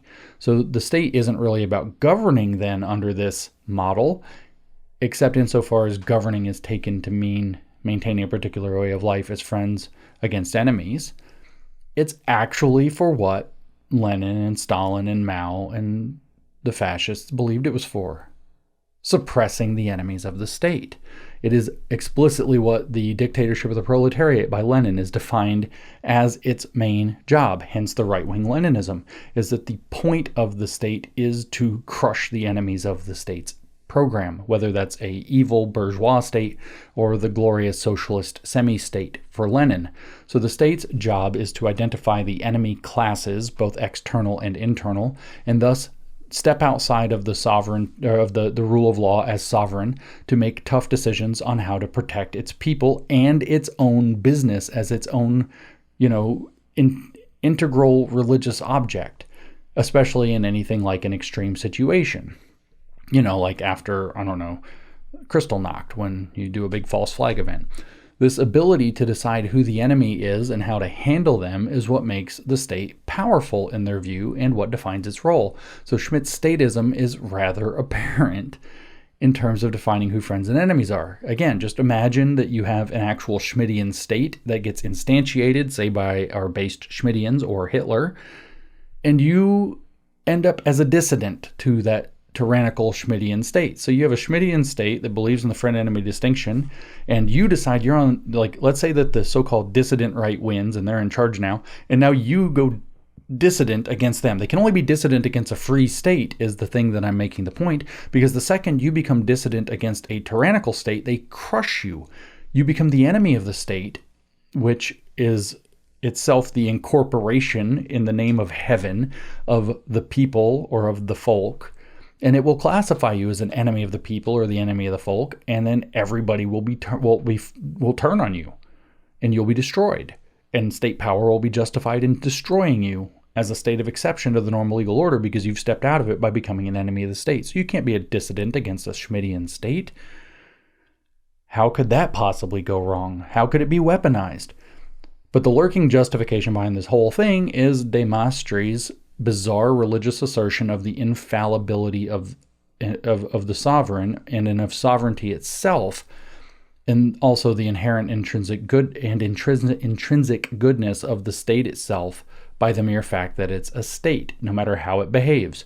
Thus, you get these mysterious explanations of nationalism, for example, like Carl Benjamin, woke right commentator in Britain, postmodern traditionalist, where he says that even if your state were a communist state, you have a nationalistic loyalty necessity to defend your state and fight for the communist state, even if you're against it.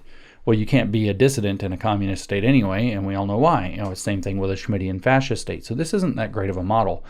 But Schmitt uses this concept of the political specifically to criticize what? Is it Marxism? Well, a little bit. Is it fascism? No, not at all. Liberalism. It's liberalism that he hates, because he says that liberalism is intrinsically self-contradictory, and this is the argument that you'll see both Charles Haywood and Aaron McIntyre forward. Aaron forwards this argument tremendously throughout his book, The Total State. He also talks about it all the time on his show. The problem with liberalism is that it, according to Schmitt, removes the political from politics. Okay, so it focuses on things like trade, laws, discussions, debates, votes, and so on. And this is one of his big criticisms of liberalism, aside from the decisionist thing decisionism being replaced by normativism under rule of law. So Schmitt thinks that these liberal factors weaken the state by ignoring the reality of conflicts with enemies, which will always come up. And he thinks that the liberals believe you can just pretend that's not part of politics. So when you have a dedicated enemy like, Islam or communism show up, or fascism, why not? Or a Schmittian state show up at your door, you have no defenses against it because you are unwilling to play in the political field, and they are playing in the political field, meaning you if you're a liberal. So in fact, he says that this is the fatal flaw of liberal systems, is that they've removed the essence of the political from politics itself by taking violence and zero-sum conflict off of the table to the greatest degree possible, and in fact outsourcing them to a monopoly of force granted to the state only under the rule of law. And this isn't adequate for Schmitt's concerns. He believes a strong state must be ready to act decisively in a crisis, even if that means bending or breaking all the normal rules, and the executive should be the one who has the power to do that. He therefore generally supports strong and authoritarian statist leadership over democratic systems or republican systems that prioritize individual rights or compromise. Not to get into it, because I want to get to the document now, but basically, I do want to mention, like I said, that Carl Schmitt saw himself as the 20th century Thomas Hobbes. And a lot of this reactionary, statist, organized, hierarchical program is not just a reaction against radical egalitarianism, but rather against Hobbes's belief in what the state of nature looked like and what you're supposed to do about it. So Hobbes wrote this down way before these guys in the infamously famous book called Leviathan. And so I'm not going to go into Leviathan in depth, but I'm going to just mention it. Hobbes portrays in Leviathan man's so-called state of nature, what we would look like if civilization went away. And he says that it's, a very warring, I think he says that people would live, miserable lives that are nasty, brutish, and short. We're all basically, it looks kind of like Mad Max. It's cartels and groups and gangs and otherwise a bunch of individuals fighting for opportunity and resources. We don't really have any ability to build civilization. It's this kind of like chaotic nightmare. It's sort of the opposite. It's like the Rousseauian left has like the noble savage myth. It's like the Hobbes had like the savage myths, and like it's this kind of like human primitive hell on earth that we don't want. And so Hobbes said that we constrain the impulses that lead to that state by creating a strong state and church apparatus, which he called the Leviathan, hence the name of the book. This, of course, is similar to the biblical idea of the katechon discussed in 2 Thessalonians, where there's something that holds back the apocalypse, right? It holds back Armageddon, and it's described there. Really, it's implied that it's the church. Okay, so the reactionary mind, in some sense, which Schmitt falls into, de Maistre falls into, Hitler falls into, the woke right fall into, Charles Haywood and Aaron McIntyre, Dave Green, academic agent, Carl Benjamin, all fall into the reactionary mind. They can all be thought of as kind of perpetually running away from Hobbes' state of nature. You can imagine that the woke left is trying to figure out how to recover Rousseau's state of nature and then make it high-tech. And the idea with the fascist reaction is instead, oh my God, the state of nature is not noble savages, it's savage savages. We need to run as hard away from that as we can, and we're going to do that by applying a severe authoritarian hierarchical order with strict rules and expectations, in other words, a Leviathan, to control people, to keep them under totalitarian control from going brutish. And it all kind of boils down to this like deep-seated underneath, just like with the radical left, weird hatred of humanity for being human and the desire to organize in order to rise above it, which is the same progressive ambition as you have on the left, just by a different means. So this gives us the transition into the document because the Nazi experiment that we're talking about in this podcast series incorporated this rigid hierarchical authoritarian structure in what it's called the Führerprinzip, which means the principle of the Führer. What it means actually is the leader principle. So leadership has to exist through decision-making authority at every level. So imagine a gigantic pyramid with Hitler on top, or the Führer, whoever it is, but it's Hitler on top. And then he has the next layer of leadership underneath. They answer directly to him. They never go against his wishes, and they have complete authority over the people below them. So it's another tier. You just imagine a huge pyramid, like a house of cards, with the Führer on top with absolute authority, and at every level, everybody is completely subordinate to those above them and completely in authority to those below them. That's the Führerprinzip. That's the leader principle.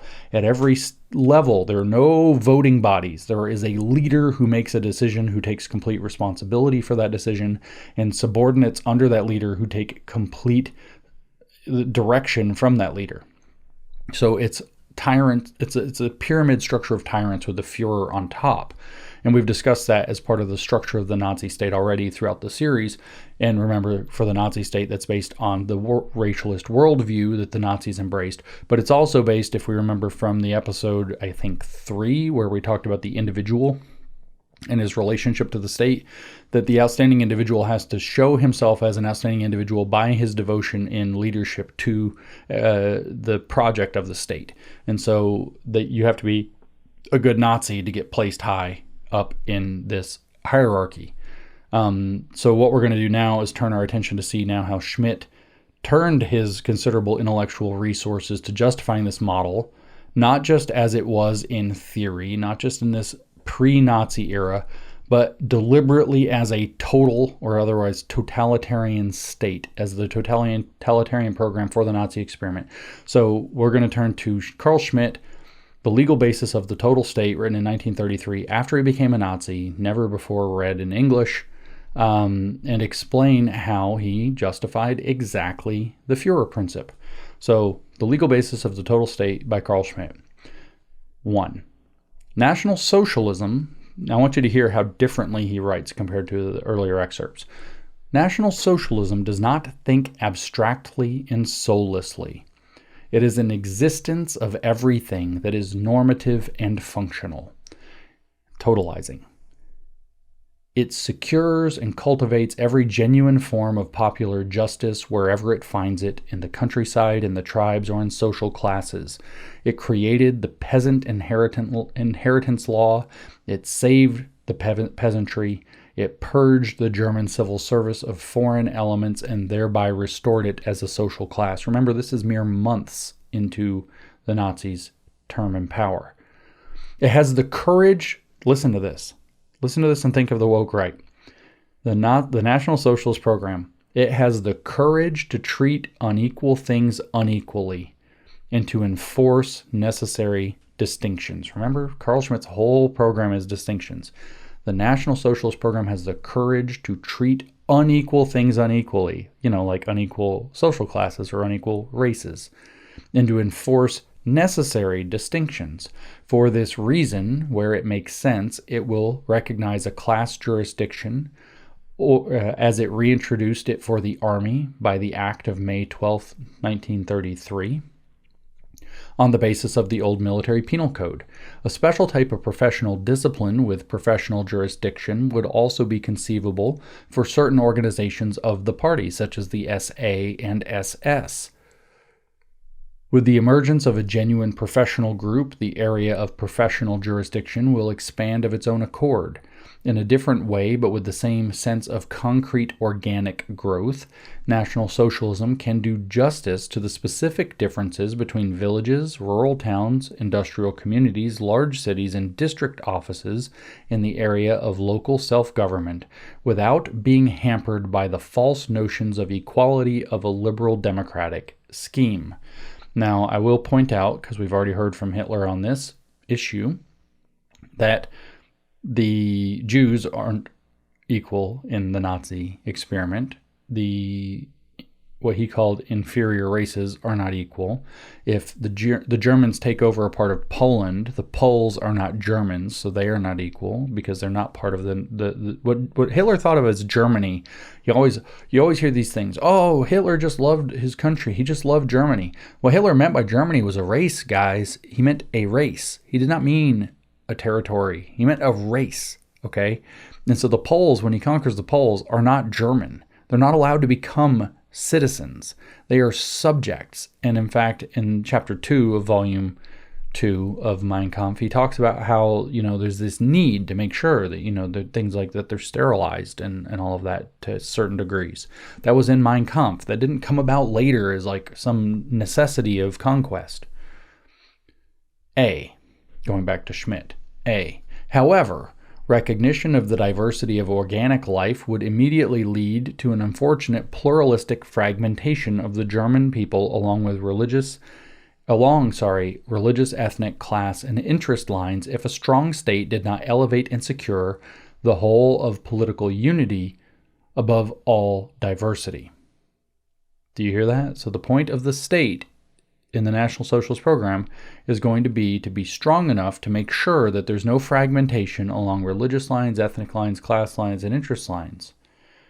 And the point is to secure the whole of political unity above all diversity. Every political unity, he says, requires a unifying internal logic for its institutions and norms. It needs a unified concern that shapes all areas of public life. Well, that's the racialist worldview. That's what Hitler said it would be.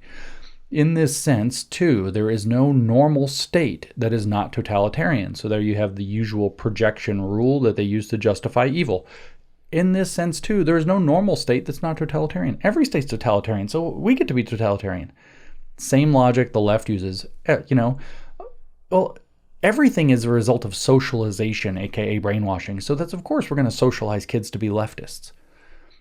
As diverse, he says, as the perspectives on the regulations and institutions of the various spheres of life are, a unified, consistent main principle must be recognized and upheld. Again, the Nazi one was the racialist worldview.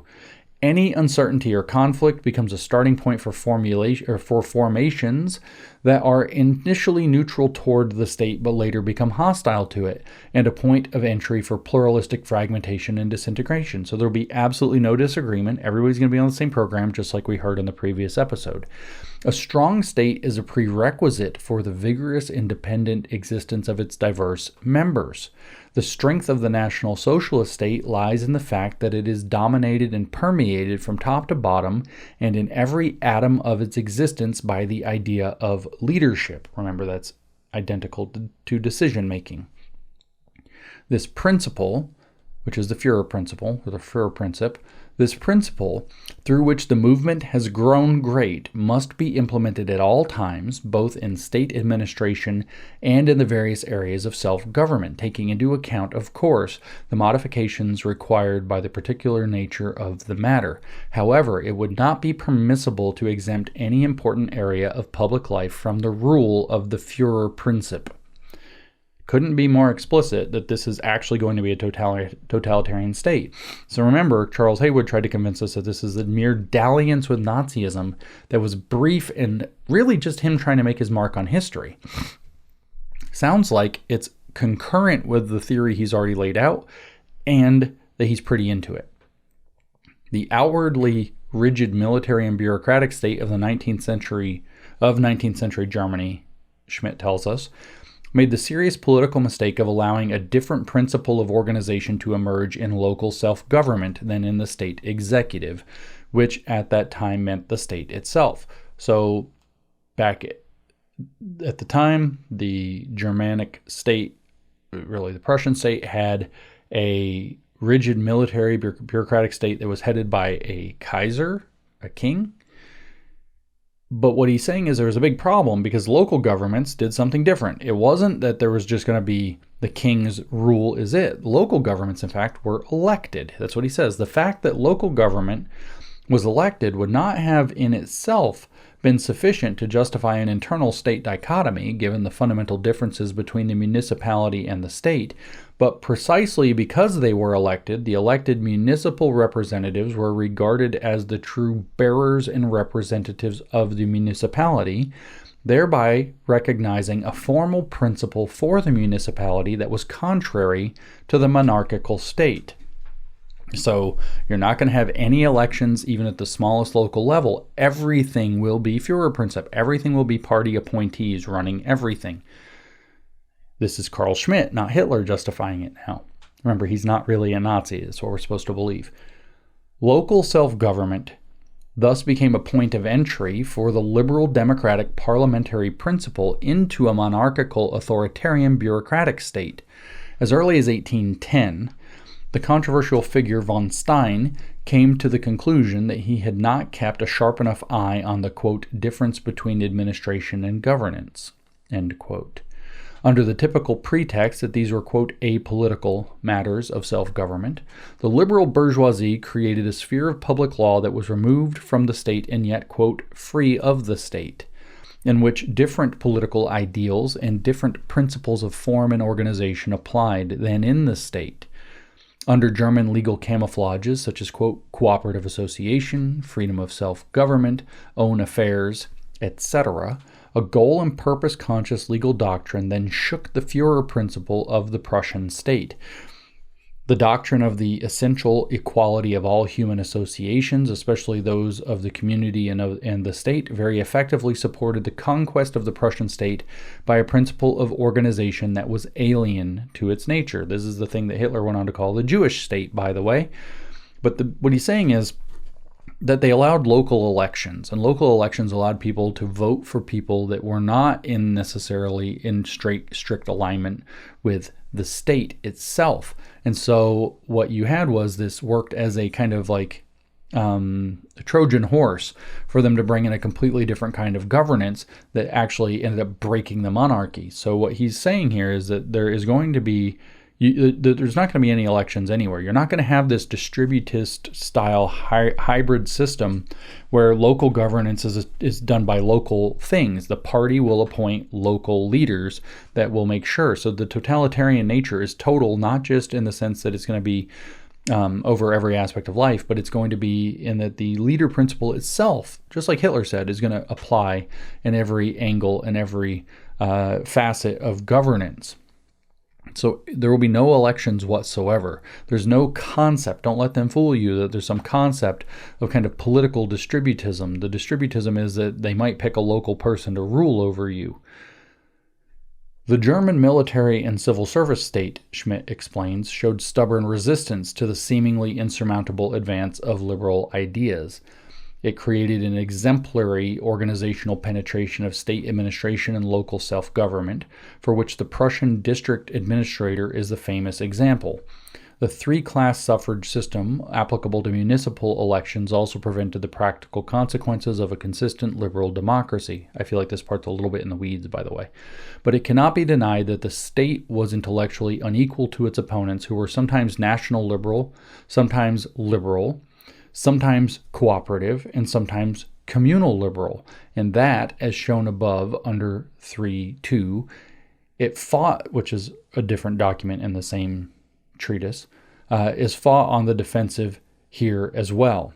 As a result, it was ultimately defeated. It does not take long to prove that the situation must be different in our current constitutional and administrative law. In a totalitarian state, there can be no political protest demonstrations by a municipal parliament, such as, for example, the allegedly completely apolitical decision of the Berlin City Council of 1898 to lay a wreath on the graves of the revolutionaries of March 1848, which portrayed as a, quote, purely self-governing matter and a, quote, mere act of piety.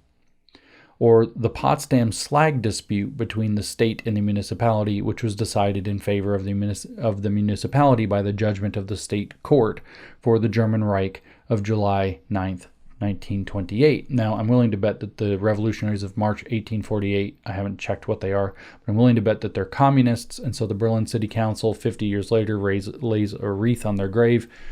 He's saying you couldn't have had that. You couldn't have had any kind of, you might have a protest in the street by people, but you're not having an organized protest against the current state by any municipality. But if you elect people to those positions, you might.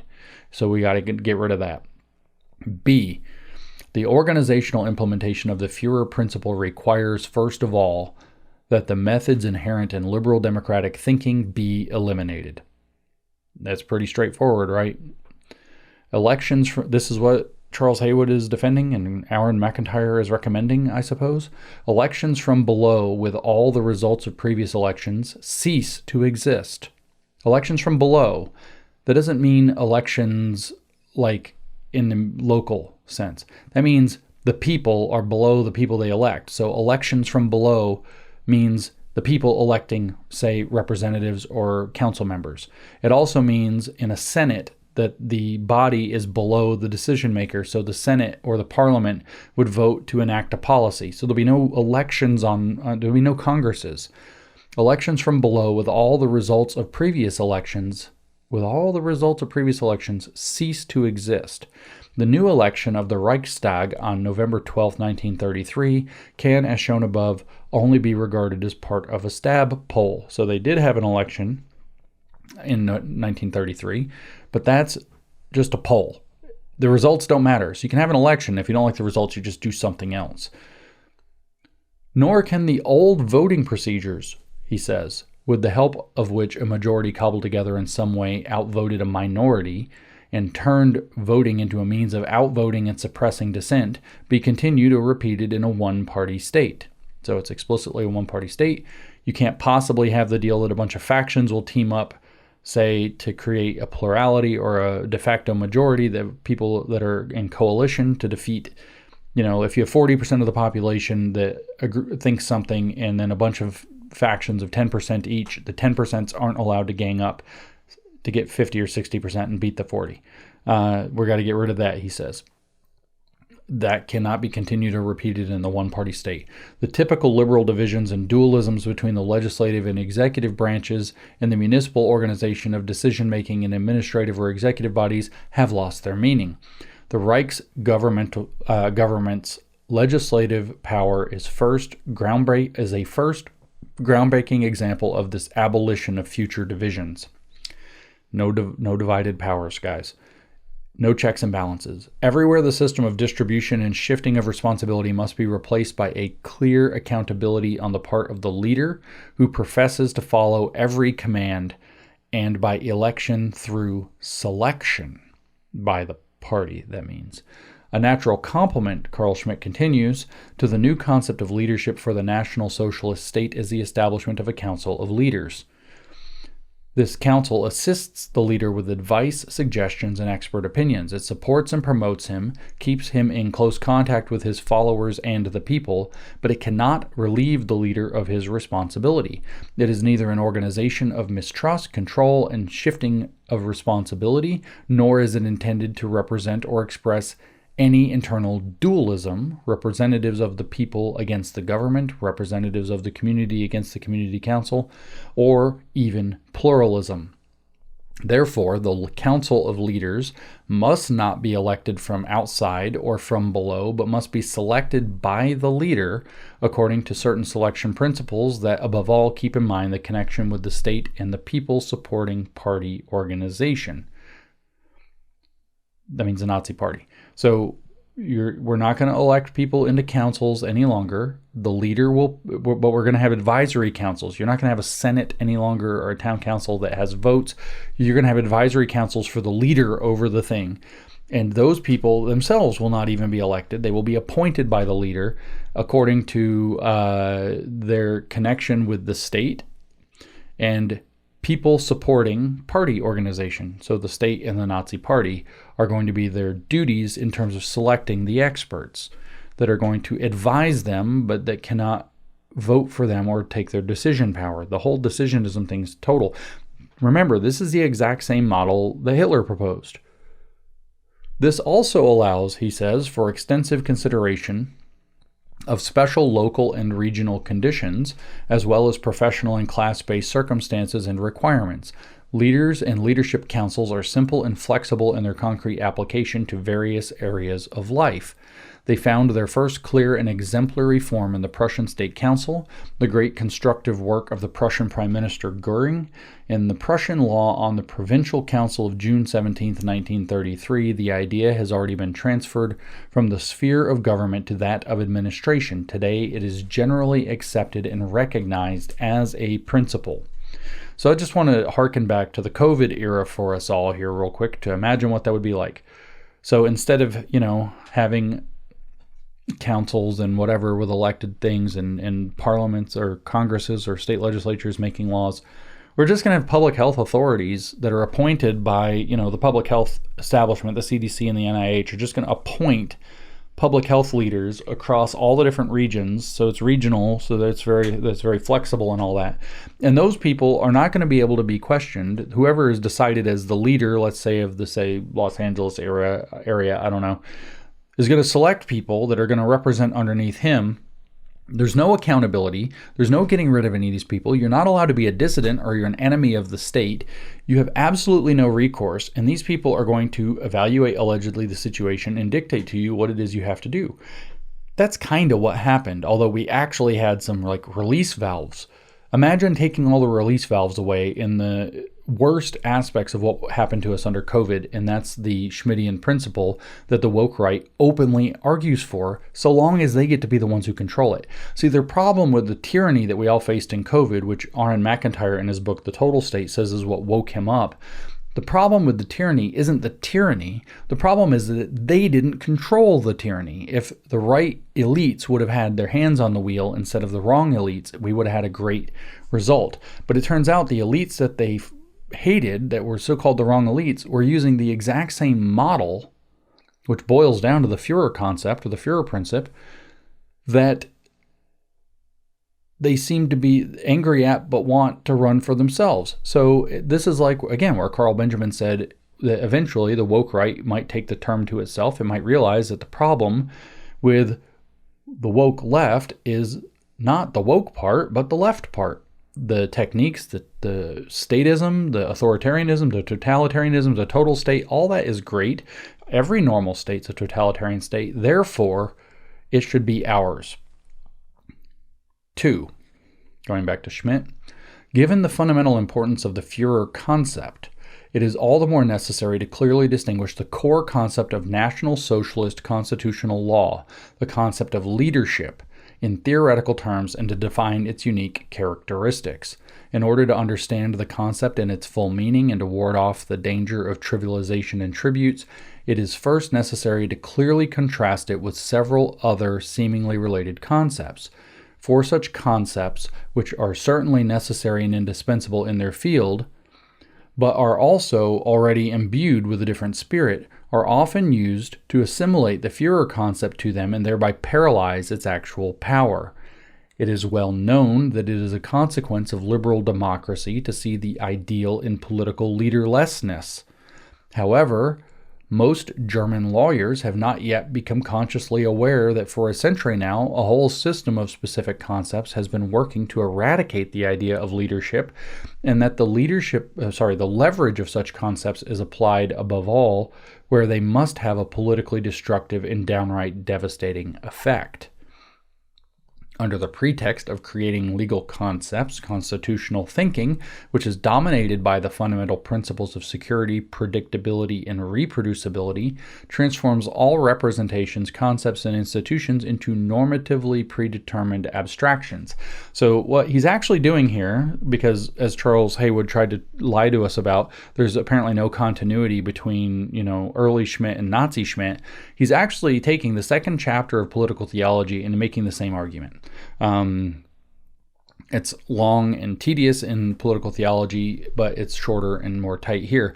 But he boils it down to a handful of points for why the liberal systems that he's opposed to actually, this normatively predetermined abstractions is the thing. What they actually do is they come up with a bunch of procedures that no human being is actually in charge of, so no responsibility exists anywhere. Everything is just procedures. It's just what the rules say. Therefore, there's no human element. Therefore, there's no decision. Therefore, everything's actually fake and lacks what it actually requires to have a true amount of leadership. So there is no leadership happening anywhere in a liberal system. It's really a kind of silly argument. Because leadership exists in other positions in other ways than merely, legal juristic leadership. But at any rate, this is the same argument, the point being the same argument that he makes in the second chapter of political theology. He's making in his first real strong foray into writing about being a Nazi, which is the legal basis of the total state, meaning the particulars or whatever of National Socialism. Let me get the real title of the document again. The official title Schmitt gave it, Leadership and Equality of Species as Basic Concepts of National Socialist Law. So we haven't got to the equality of species part, but we're covering the leadership part in National Socialist Law. Okay, so we don't want normatively predetermined abstractions. We want all of the other things to fall into the decision of a competent leader who has to take responsibility. That's the idea of their government. It is said, for example, that every duty, if it is to be a legal duty and legally relevant, must always have a normatively measurable content and consequently be subject to judicial review.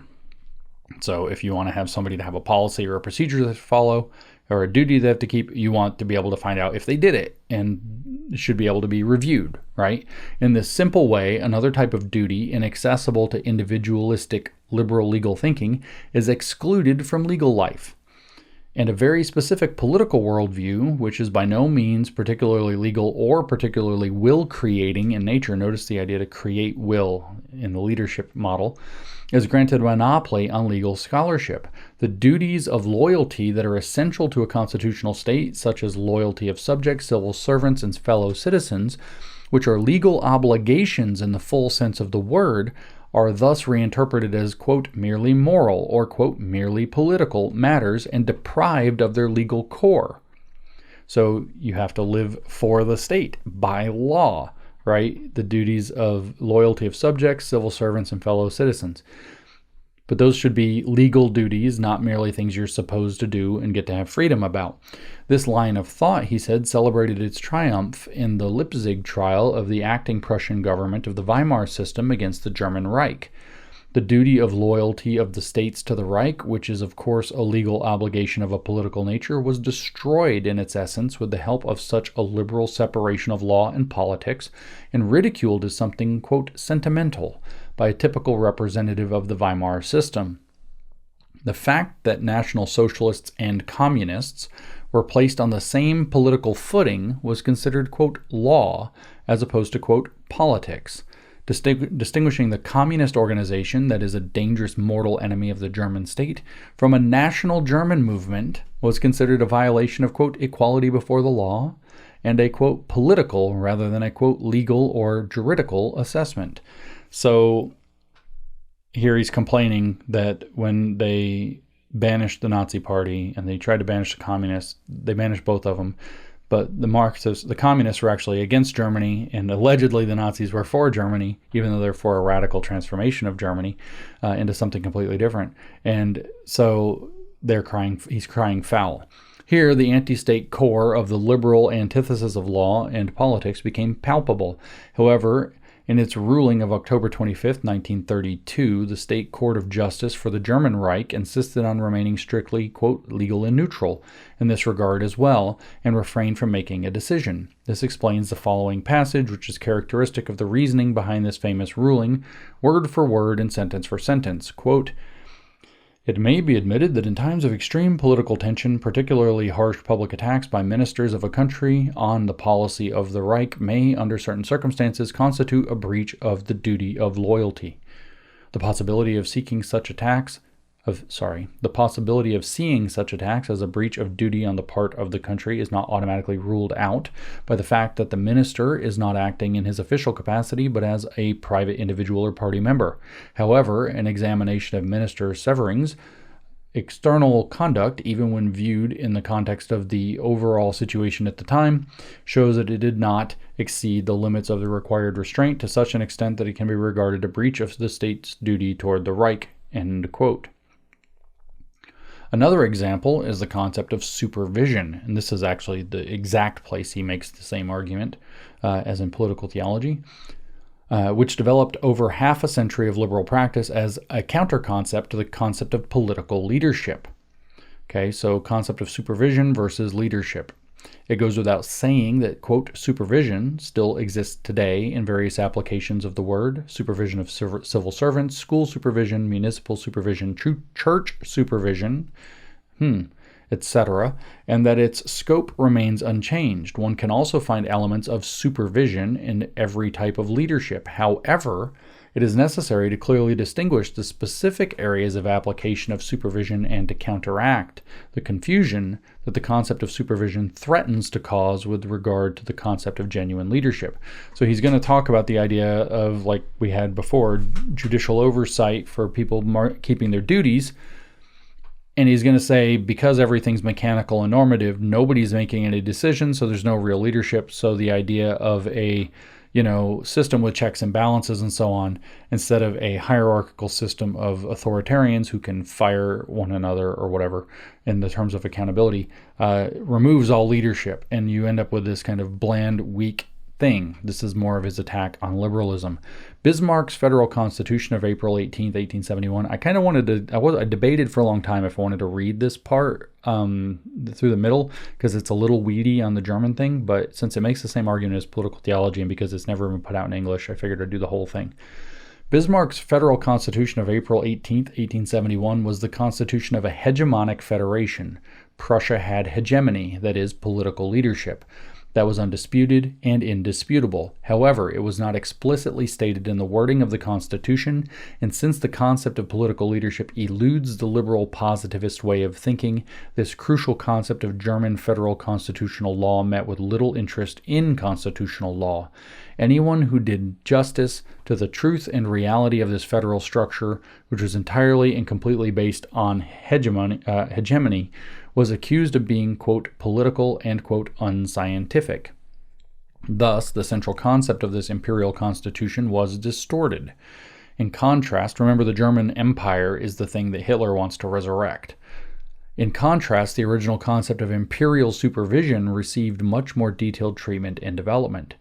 It is a logical consequence of this type of constitutional thinking that the systematic work on the federal constitutional law in Bismarck's Constitution, H. Trepel's Die Reichsaufsicht, we can't do German, 1917, viewed this entire body of law as a subspecies of Reich supervision. The fact that a significant scholar such as H. Trepel, who often demonstrated a keen sense of political reality in the face of the normative distortions of constitutional law, political reality means being able to make decisions outside of the law in the face of following the rule of law, being normative distortions of constitutional law, came to this conclusion, shows the suggestive power of liberal constitutional thinking and the internal logic of such ways of thinking, which had shifted from leadership to supervision, for which even Reich legislation was ultimately only a case of Reich supervision. The Weimar Constitution further reinforced and completed this tendency toward the concept of supervision.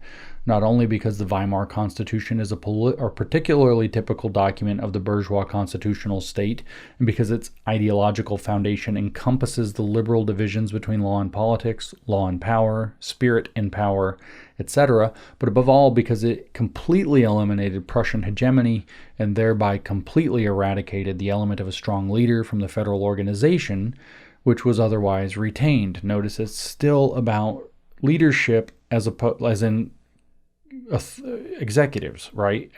Executives imbued with power to do things, as opposed to checks and balances and divisions of power. He says, by replacing the former federal council with a state court empowered to rule on federal disputes even between the Reich and the states in judicial proceedings under Article 19, it indeed handed a new political weapon to the destruction of the political leadership concept and to all the Reich disrupting forces interested in it, both party political pluralism and individual state particularism, namely that of proceedings before the state court. In the judgment of the Weimar Constitution, there were still some reservations about this method. In fatal practice, however, with the growing difficulty of the domestic political situation, the necessity of political leadership became increasingly apparent. That's actually what was causing him to write about the need for the unbound executive in the first place. But the prevailing normativism of constitutional law at the time and the lack of any genuine theory of the state contributed to the juridification of domestic politics.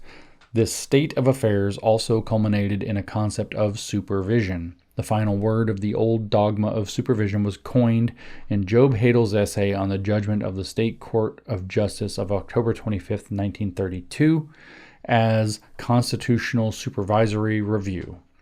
After Bismarck's constitution in federal state law had made the concept of Reich supervision a suitable means of normativist relativization of political leadership, at the end of the Weimar system, the concept of constitutional supervisory review, which was entirely normativist, became possible.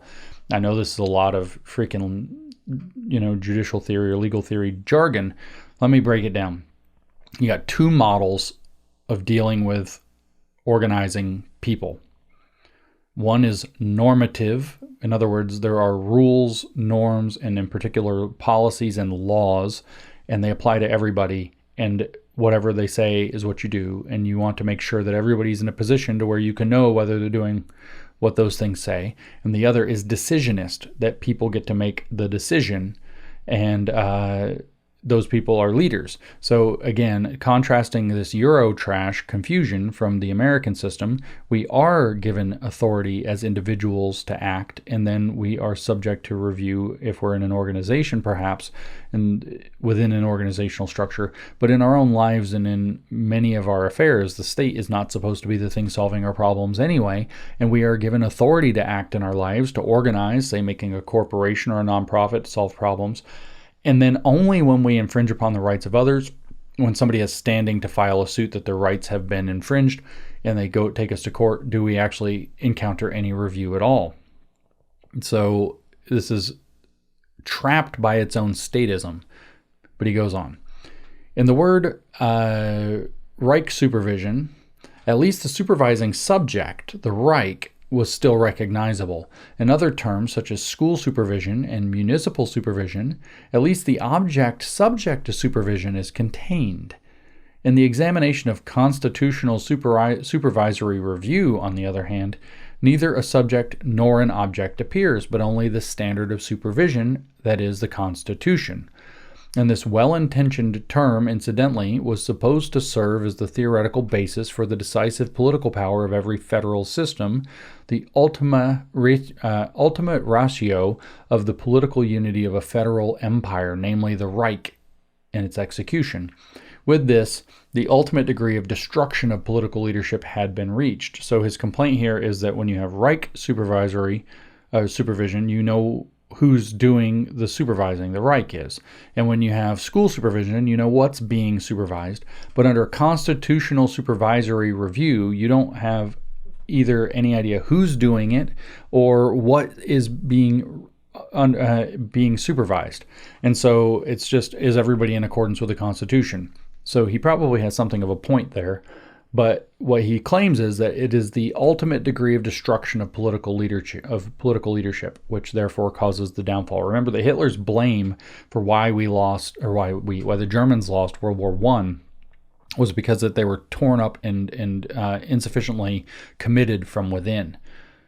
It wasn't that they lost the war. That's inconceivable. The Germans are infallible and invincible. It's that they were too internally divided to be able to, they failed on the level of unity to be able to fight the war effectively and win, to dedicate and make great enough sacrifices. 3 moments, and that's in the German philosophical sense, the word moment is like an irreducible part. It doesn't mean like a moment in time.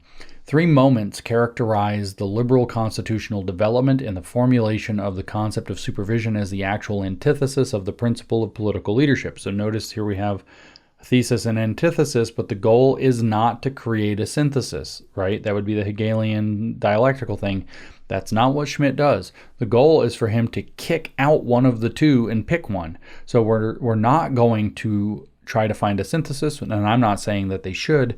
I'm just saying he said the word antithesis, so I want you to be clear that what he's saying is that normativism is bad and decisionism is good, and we're just going to get rid of the normativism, or therefore we're going to get rid of rule of law entirely. We're going to apply rule of leader, where the leader is a representative of the Nazi Reich. The first, he says, of these 3 irreducible parts is a subtle normativist tendency. It limits the concept of supervision to the representation of a standard of supervision that is regulated in advance in terms of facts and is therefore measurable and verifiable. All relationships between the supervisor and the supervised are subject to this predetermined regulation, which therefore rejects any specific situation. So the idea is that if you put out all the rules in advance, everybody knows the rules, and nobody's ever actually making a decision. Remember, this is what the battle's about. About do we all follow the rules, or is somebody heroically making decisions and building in leadership? And he says if all the rules are laid out in advance and everybody's following the rules, nobody's making a decision. It therefore rejects any specific situation because there's rules for everything that might come up.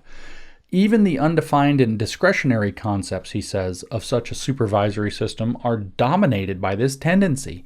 They, too, are to find their limits in executive discretion and abuse of discretion, and these limits are judicially reviewable. So you want to, have judicial review on people if they're abusing their authority. No. That also eliminates their ability to take leadership. The Führerprinzip, which is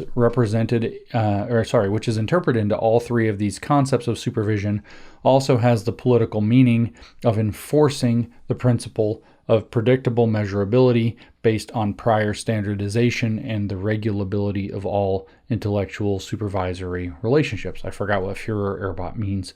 I can look that up for you real quick. Translate German to English. Führerprinzip. It means something specific. You think, well, Führer, that means, leader, obviously here, or father. But what does it actually mean? Führerprinzip. Oh yeah, it doesn't like that. Guide. It's a guidebook. That's right. It's a set of regulations. Policy book. Okay, so the policy book, which is interpreted into all these concepts of supervision, also has the political meaning of enforcing the principle of predictable measurability based on prior standardization and the regulability of all intellectual supervisory relationships. So that's point number 1 of why a supervisory system, which is, accessible according to objective policies and principles, destroys leadership. Point number 2. The second characteristic of the development of a supervisory concept that is hostile to leadership lies in the tendency to treat the subject and object of supervision as equal. This follows logically from the normativism of the supervisory dogma mentioned above, for as soon as the standard of the interpretation is deemed to be negotiable and verifiable, it can be assumed that it has already been decided and determined in advance what the interpreter is allowed to do in terms of interference. This term itself is laden with political polemics and is characteristic of such a supposedly purely legal thinking. In other words, what the person subject to the interpretation must expect to be allowed. Therefore, the person subject to the interpretation can always invoke the norm as the sole authoritative standard against the interpretation. It then becomes apparent that he is in reality, not at all subject to the authority of the person issuing the opinion or even to a political leader, but always only to a supposedly objective impersonal norm that can be verified by an outside third party. I know that was a lot of gobbledygook. What does it mean?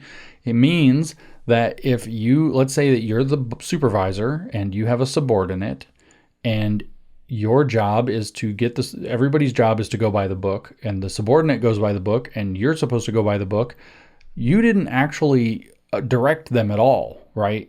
Everybody's just acting according to the book, and technically the subordinate didn't need you in order to follow the book as the supervisor, and you as a supervisor are just following the book anyway. So at no point, and it's all verifiable by some outside third party, at no point did anybody make a decision, so there's no actual leadership. So you might be the supervisor and they might be the subordinate, but there was no leadership there. So you guys are actually equal in some sense, as you're both equally following the book.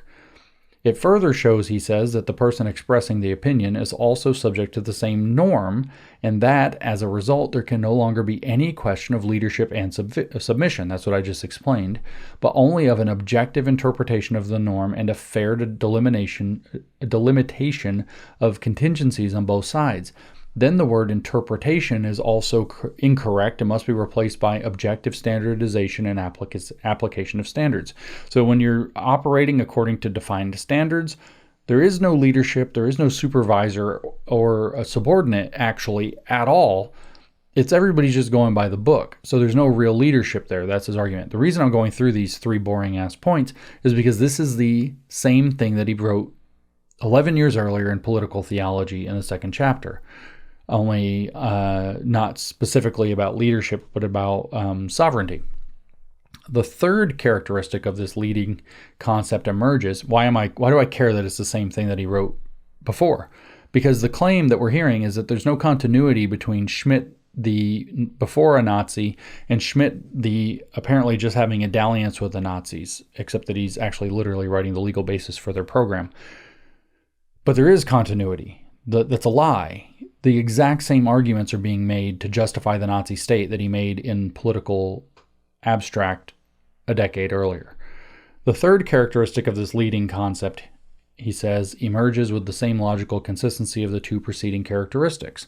If a measurable standard prevails and both parties to the dispute are equally subject to that standard, it is inevitable that only an equally objective, uninvolved third party, that is, an independent judicial authority, can act as the organ of that objective standard and rule on both parties. So you see, if you do have to check with some third party, there's still no leadership involved at all. A more general concept of opinion, he says, inevitably requires a judicial authority and the resolution of all differences between the subject of the opinion and the person concerned in a procedural manner. For all the very different types of opinion, there is therefore ultimately a judicial authority which has the final say in a more or less judicial procedure.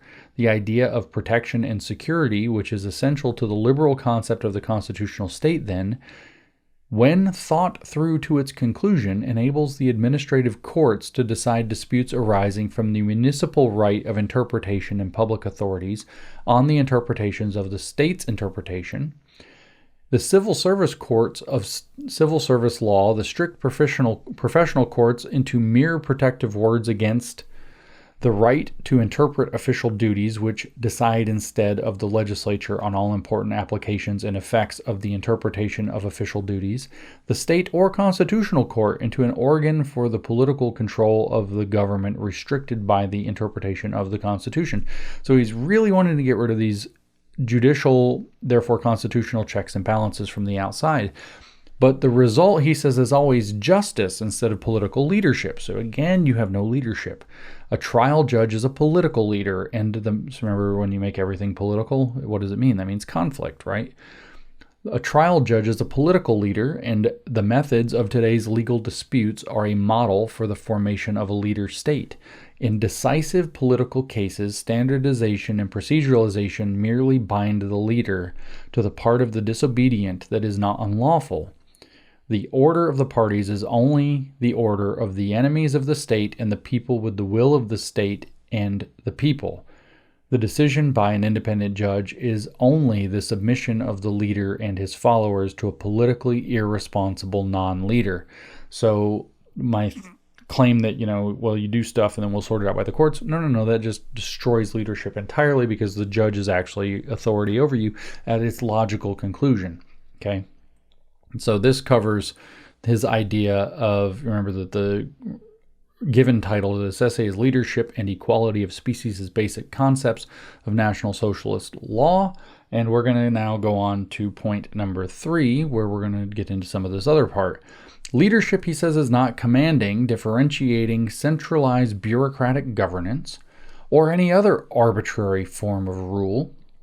No, it's a totalitarian state by the leader principle, right? It's not arbitrary at all. You just can't stop it. You can't disagree with it. You can't dissent to it. There are some forms of rule and command, including good, just, and reasonable rule and authority, that are not leadership. The rule of the English over India or Egypt may be justified for many reasons, but it is anything but leadership of the Indians or Egyptians by the English, he says. The exploitation of the former German colonies by the so-called mandatory powers under Article 22 of the Covenant of the League of Nations is disguised as guardianship and education under humanitarian pretexts, but it is likewise not leadership. Nor are most cases of dictatorship, however necessary and beneficial they may be, leadership in our sense of the word. So the National Socialists mean something a lot more by leadership than they do by, just dictator. It means something more than the National Socialist sense of the word. It's more specific. Here too, he says, we must resist the blurring and weakening of a specifically German and National Socialist concept through assimilation into foreign categories. Hitler says exactly the same stuff in Mein Kampf. I don't know if he's sucking up Schmitt, I don't know if he's sucking up to Hitler by basically copying the same ideas, or if he thinks the same thing, but this is straight out of Mein Kampf as well. There are various images, he says, and the like, that are intended to illustrate the relationship between rulers and the ruled, those who govern and those who are governed. And it seems to me that it is also more accurate in legal terms to be aware of the technical meaning of these various terms than to use the familiar euphemisms of a, quote, special power that is not limited either to a predetermined norm or to, quote, private life. The Roman Catholic Church, remember Schmitt is a Catholic, the Roman Catholic Church has developed the image of the shepherd and the flock into a theological and dogmatic concept for its authority over the faithful. What is essential about this image is that the shepherd remains absolutely transcendent. This is not covered by the concept of, quote, atonement. A famous passage in Plato's Politeos deals with the various qualities required of a statesman, comparing him to a doctor, a shepherd, and a helmsman in order to affirm the image of a helmsman. So it's about leadership, right? He's not treating the polity, he's not shepherding the polity, he's helmsman, he's leading the polity. It is passed into all Latin-influenced languages of the Romance and Anglo-Saxon peoples through the gubernator, and has become the word for government, as in government, governo, government, or as the gubernium of the former Habsburg monarchy. The endangerment of this gubernator is a good example of how a pictorial analogy becomes a legal technical term. Another characteristic image is that of the horse and rider, which the great French historian Hippolyte Taine used to describe Napoleon's rule over the French people. It applies magnificently to the empire of this Italian soldier who seized control of the French nation because it provides a deeper explanation for the inner compulsion that drove this rule to hastily normalize itself both externally and internally through ever new military successes and at the same time through the new legitimations, plebiscites, papal coronation, marriage to a Habsburg, and institutionalizations, the new nobility. None of these images, he says, accurately captures what is meant by political leadership in the essentially German sense of the word. Something more. This concept of leadership stems entirely from the rigid, substance-driven thinking of the National Socialist movement. It is significant that every image fails and that every striking image is immediately more than just an image or something similar, but rather leadership in the matter itself. So you see, you're starting to get this idea of this divinity in the Führer and the National Socialist leadership structure. There is neither a need nor a possibility for a mediating image or a representative equivalent. You see, you can't even make a graven image of how grand the leadership is in the National Socialist movement. It's literally a political religion. It does not originate from Baroque allegories and representations, nor from a Cartesian idea generale. It is a concept of the immediate present and full of presence. It's immanent, just like a religious deity.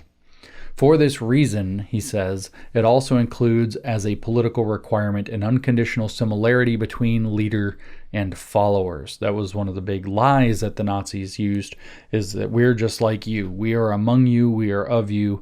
And when we were reading from some of the other Nazi writers that we were looking into earlier, I'm trying to remember the name, Thomas Meyer is the name of the author. They thought they were free. We have this idea that the average German Nazi believed that Hitler was a guy just like me. He's just one of us.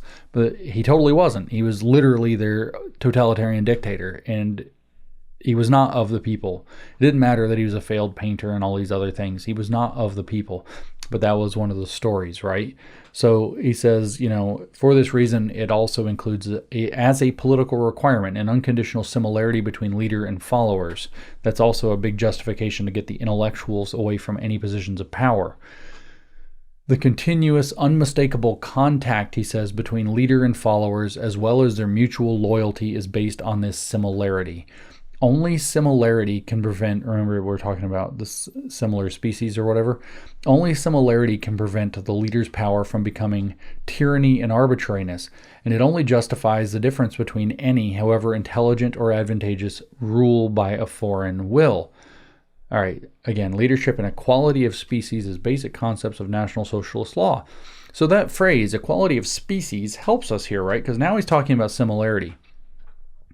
What kind of similarity might the German racialist National Socialist state care about between leader and follower?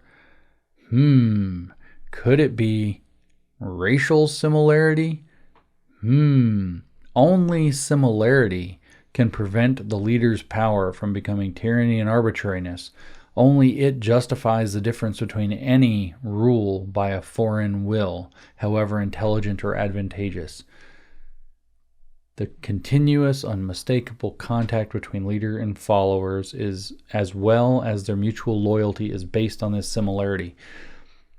So the point that he's going to make to round this out is, and I think it's the last thing that he says when we get to it, it's a couple pages further, is that it is the concept of similarity that actually makes the entire National Socialist experiment work. But guess what Hitler says is what actually makes the National Socialist experiment work? If you guess similarity, you are really doing well. I think he actually says in those terms, but I don't know if we're going to be able to find that exact phrasing given how many times it comes up in the book. He uses the phrase similar 71 times in this translation, but there is one that is in the right chapter, so maybe I can find it quickly. I don't know. Hitler makes the exact same argument. We'll get to it in a future episode. I'm not going to drag you out here while I did not prepare for that. Where were I? Oh yeah, other side. 4. Back to Schmitt. The unity of the German people is therefore the most essential prerequisite and foundation for the concept of the political leadership of the German people. The unity of the German people. Where does he find this? When the, National Socialist, racialist worldview, what would be the unity that they would find in? Where the entire centerpiece of the entire project is the race. I don't know. Let's see what Schmitt says. The unity of the German people is therefore the most essential prerequisite and foundation for the concept of the political leadership of the German people. When the idea of race was repeatedly emphasized in the National Socialist Lawyers' Conference in Leipzig in 1933, in the Führer's powerful closing speech, the stirring speeches of the leader of the German legal front, Dr. Hans Frank, and in careful prepared factual presentations such as the lecture by H. Nicolai, this was not a theoretically conceived postulate. Without the principle of racial equality, the National Socialist state could not exist, and a legal system would be inconceivable. It would be immediately at the mercy of its own liberal or Marxist elements, which would soon become either superior and critical or submissive and assimilated. We have to be careful here with this translation, where it's talking about a principle of racial equality that does not mean post-civil rights United States of America. The principle of racial equality means that everybody who is of the German race is equal. It's a socialist program on the German nationalist idea. So it's not the same thing as what you would think of as racial equality. It's that everybody is going to be equal in terms of being German. So socialism applies through nationalist bonds in like kinship or whatever. So does that make sense that it's completely different than what you would think?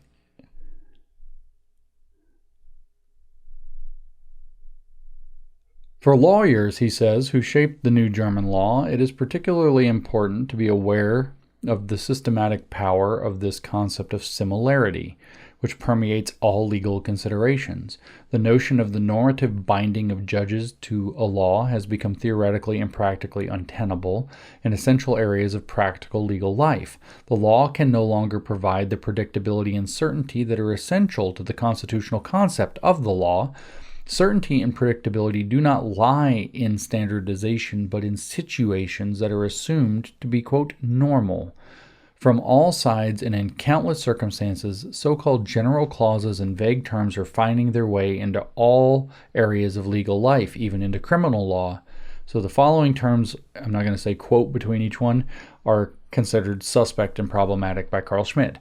Good faith, good morals, important reason, unreasonable hardship, reasonableness, special emergency, disproportionate disadvantage, overriding interests, prohibition of abuse, prohibition of arbitrariness, claim to a legitimate interest. He says these are just a few examples of this dissolution of legal normativism. So you don't really have a legal system that operates according to rules when you have arbitrary terms like those in the decision process.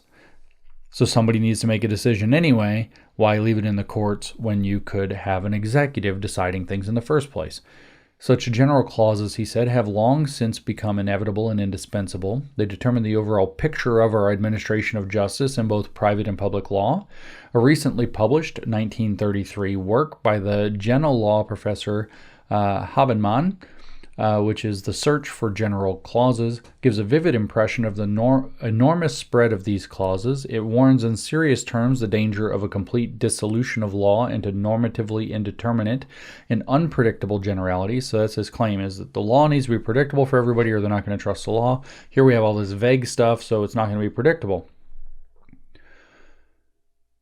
The dissolution and vagueness, he says, sorry, I skipped a line. However, I do not believe that this solves the major problem of general clauses. The dissolution and vagueness of all concepts seems to me, especially in view of the existing literature in all legal disciplines, to be much more advanced than Habenmann presents it. Even actual and immediate concept could be recognized as vague concepts, and not by some muddled thinker, but by an important German legal scholar, Philipp Hedin-Tübingen.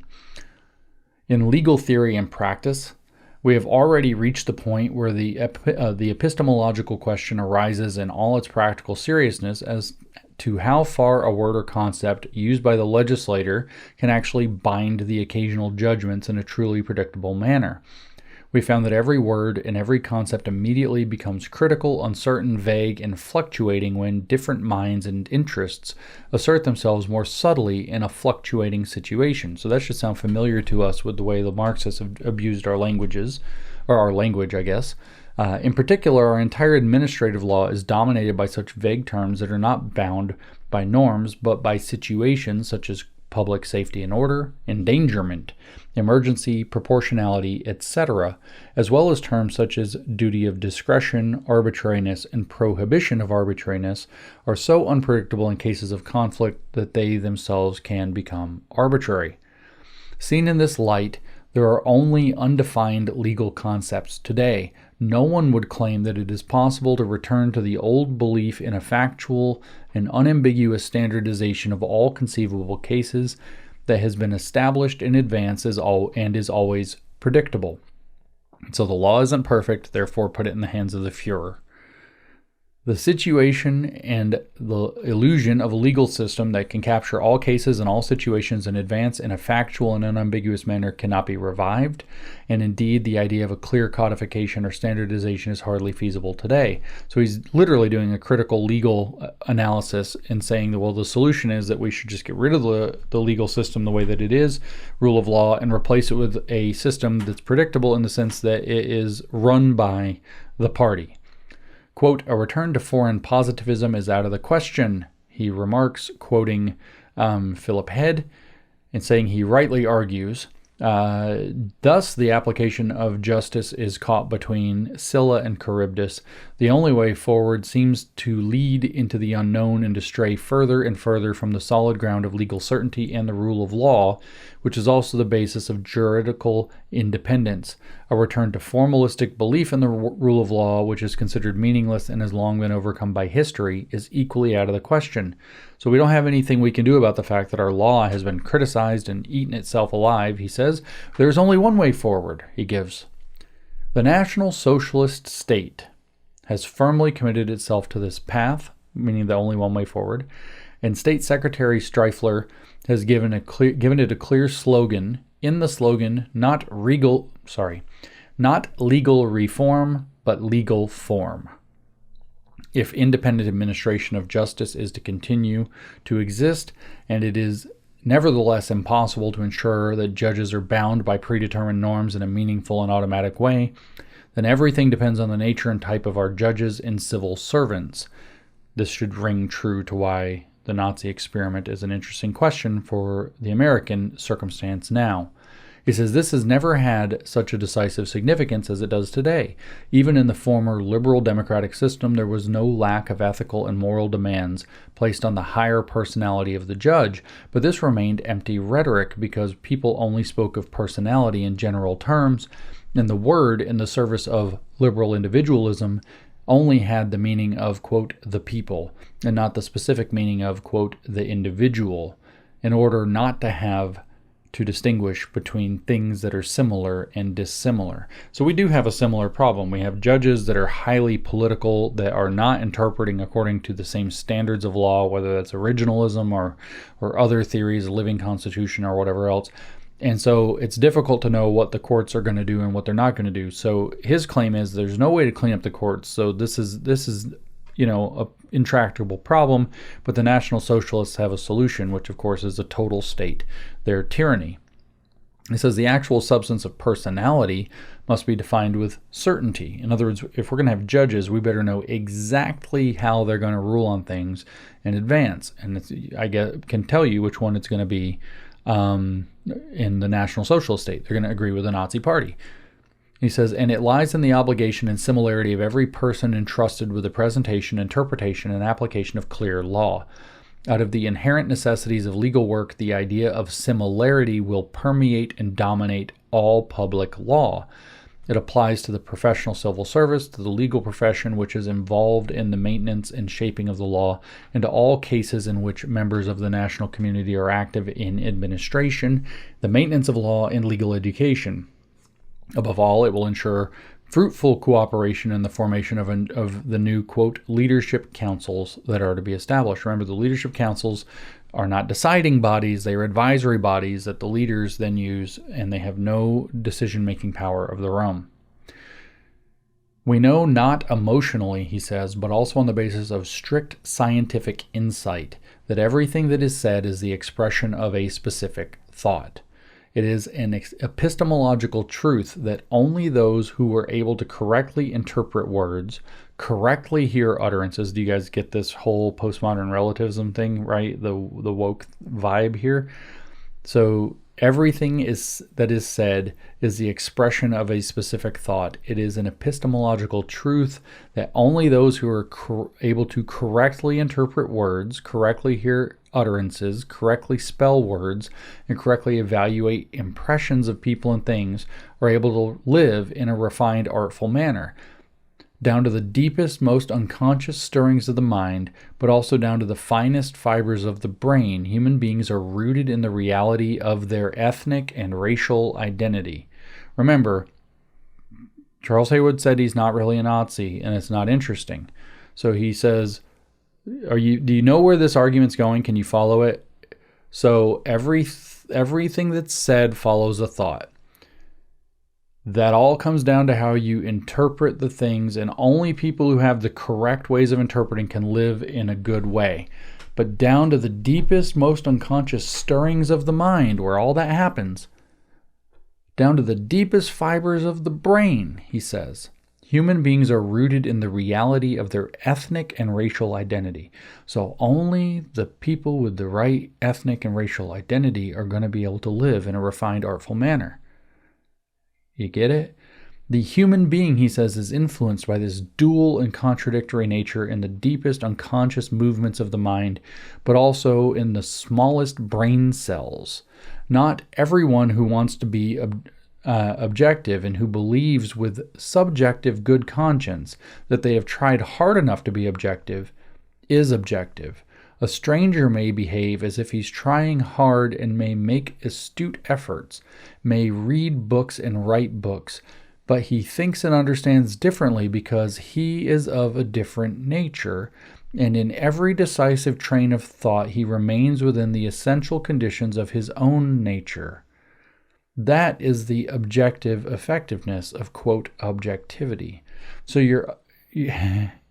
he's very careful there at the end, right? You might think you're doing a great job. You might be reading and being serious, but you think and understand differently. Let me fill in the blank for you. Because you are of a different nature because of your ethnicity and your race. So your objectivity, your capacity for objectivity. See, not everybody who wants to be objective and who believes that they're trying to be objective is actually objective. That requires having the right ethnicity and race. The human being is influenced, down to the deepest, most unconscious stirrings of the mind, but also down to the finest fibers of the brain. Human beings are rooted in the reality of their ethnic and racial identity. That is the objective effectiveness of, quote, objectivity. One more long paragraph and we're free. He says, as long as one could believe that judges and even administrative officials were merely functions of normative legality, mere, quote, law-enforcing machines, a mere, quote, concretization of abstract norms, one could ignore the truth of the contingency of all human thought. Remember, that means contingency of what race you are. Literally, he just said that. As well as the situational contingency of every human norm and every factual description. Montesquieu's famous statement that the judge is, quote, only the mouth that pronounces the words of the law, was still mostly understood mechanistically in the 18th century. For our present sensibility, this statement already leads into the sphere of the living human existence, which is filled with organic, biological, and ethnic differences. We have become more sensitive today. We see, if I may say so, the diversity even of the mouths that speak the same words and sentences. We hear how they, quote, pronounce the same words very differently. We know that the same words sound different when spoken by different peoples, but also has a different meaning and significance. And in that matters of legal interpretation, and the assessment of facts, small differences can have astonishing consequences. Nevertheless, we must want to uphold both the legally secure position of German civil servants and, in particular, the independence of judges. We are therefore compelled to ask about the bonds without which all safeguards and freedoms, all juridical independence, and above all, that creativity, quote, would be nothing but anarchy and a particular serious source of political danger. We are looking for a bond that is more reliable, more vibrant and deeper than the deceptive bond to the perishable letters of 1,000 legal paragraphs. Where else could it lie but in ourselves and in our own nature? Here too, given the inseparable connection between the rule of law, the civil service, and judicial independence, all questions and answers lead to the requirement of a kind of sameness, without which a totalitarian state cannot survive for a single day. And we all know what the sameness is. The sameness is the sameness of race. Okay? It is the sameness of race. So he doesn't say it's the sameness of race, obviously, because he doesn't want to expose himself as talking about the sameness of race. But that's the deeper bond that he's talking about. That's the thing that's supposed to put it all together and make it actually work. We can't trust law until we adopt the racialist worldview of the whole thing, the whole program. And so this is, again, completely consistent with the view that Hitler had. Again, I wish I had the spot, but we'll hear it in the next episodes. It is the similarity or sameness. It is, I swear it's the word sameness that he uses, but I can't find it. He uses the word same something like 300 times in the book. I'm not going to look through it. It is exactly the same point, is that the National Socialist state, according to Hitler, works only when everybody is the same. In other words, when all the citizens are the same race. So the National Socialist experiment depends, just like we've heard from some of the woke right people, is that the ethnic sameness is in fact exactly the thing that makes you willing to sacrifice in a socialist system for your neighbor. And what does Hitler have to say about this? This is actually a quote from him in that chapter. Our race-based world concept will eventually succeed in creating a noble age where people's primary concern is not the improved breeding of dogs, horses, and cats, but the exaltation of man himself. It will be an age when one race with full comprehension of its achievement will silently sit back while the other races joyfully sacrifice and give for the benefit of the higher race. It's actually super clear. So this anyway, Carl Schmitt's not quite as dramatic as his boss, Hitler, but this is the document Leadership and the Equality of Species as Basic Concepts in National Socialist Law, which is also rendered as the legal basis of the total state, written when Carl Schmitt was a Nazi. And that concludes my presentation of the Nazi Experiment Volume 6. Sorry it was really long. I wanted to give you a proper taste of Carl Schmitt instead of doing multiple podcasts about Carl Schmitt. And that document's not been available in English. I think it shows the woke right lie. Carl Schmitt was a Nazi. He was committed to the idea of being a Nazi. He was committed to the idea that decisionism and the Führerprinzip were the necessary organizational forms, and he was committed to the racial ideology that would be the sameness of species, I guess, human species, meaning human races, that are necessary. So the based Schmittians on the woke right are a concern. They have adopted this guy. They can play in the mott and say it's all just legal theory. But the guy was called the crown jurist of the Third Reich. And he was called that for a reason. And he was actually not, a Nazi thoroughly for very long. Not a particularly courageous guy, I don't think. He did survive his Nuremberg trial intact and went on to continue having a career. He helped, in fact, translate his own books into English later. But the adoption of Carl Schmitt on the woke right is relevant in our context of our Nazi experiment because Carl Schmitt is unambiguously relevant to the Nazi experiment. And the reason we're asking about the Nazi experiment and its ultimate failure is because we are seeing very worrying signs, concerning signs that it's going to be repeated or that we might try to repeat it. And the lesson is we did this experiment before and it failed. So why are we flirting with the same things again? Why do we have this arrogance, this supreme arrogance that it will work this time because our good little shit fascists are better than their little good shit fascists who couldn't quite get it together? The supreme narcissism. Why are we doing this? Why are we flirting with this? Why are we risking so much with this? And as I end every one of these episodes, I'll just say, since we are flirting with this and risking this and thinking this might be a good idea again, we have to remember that never again is now.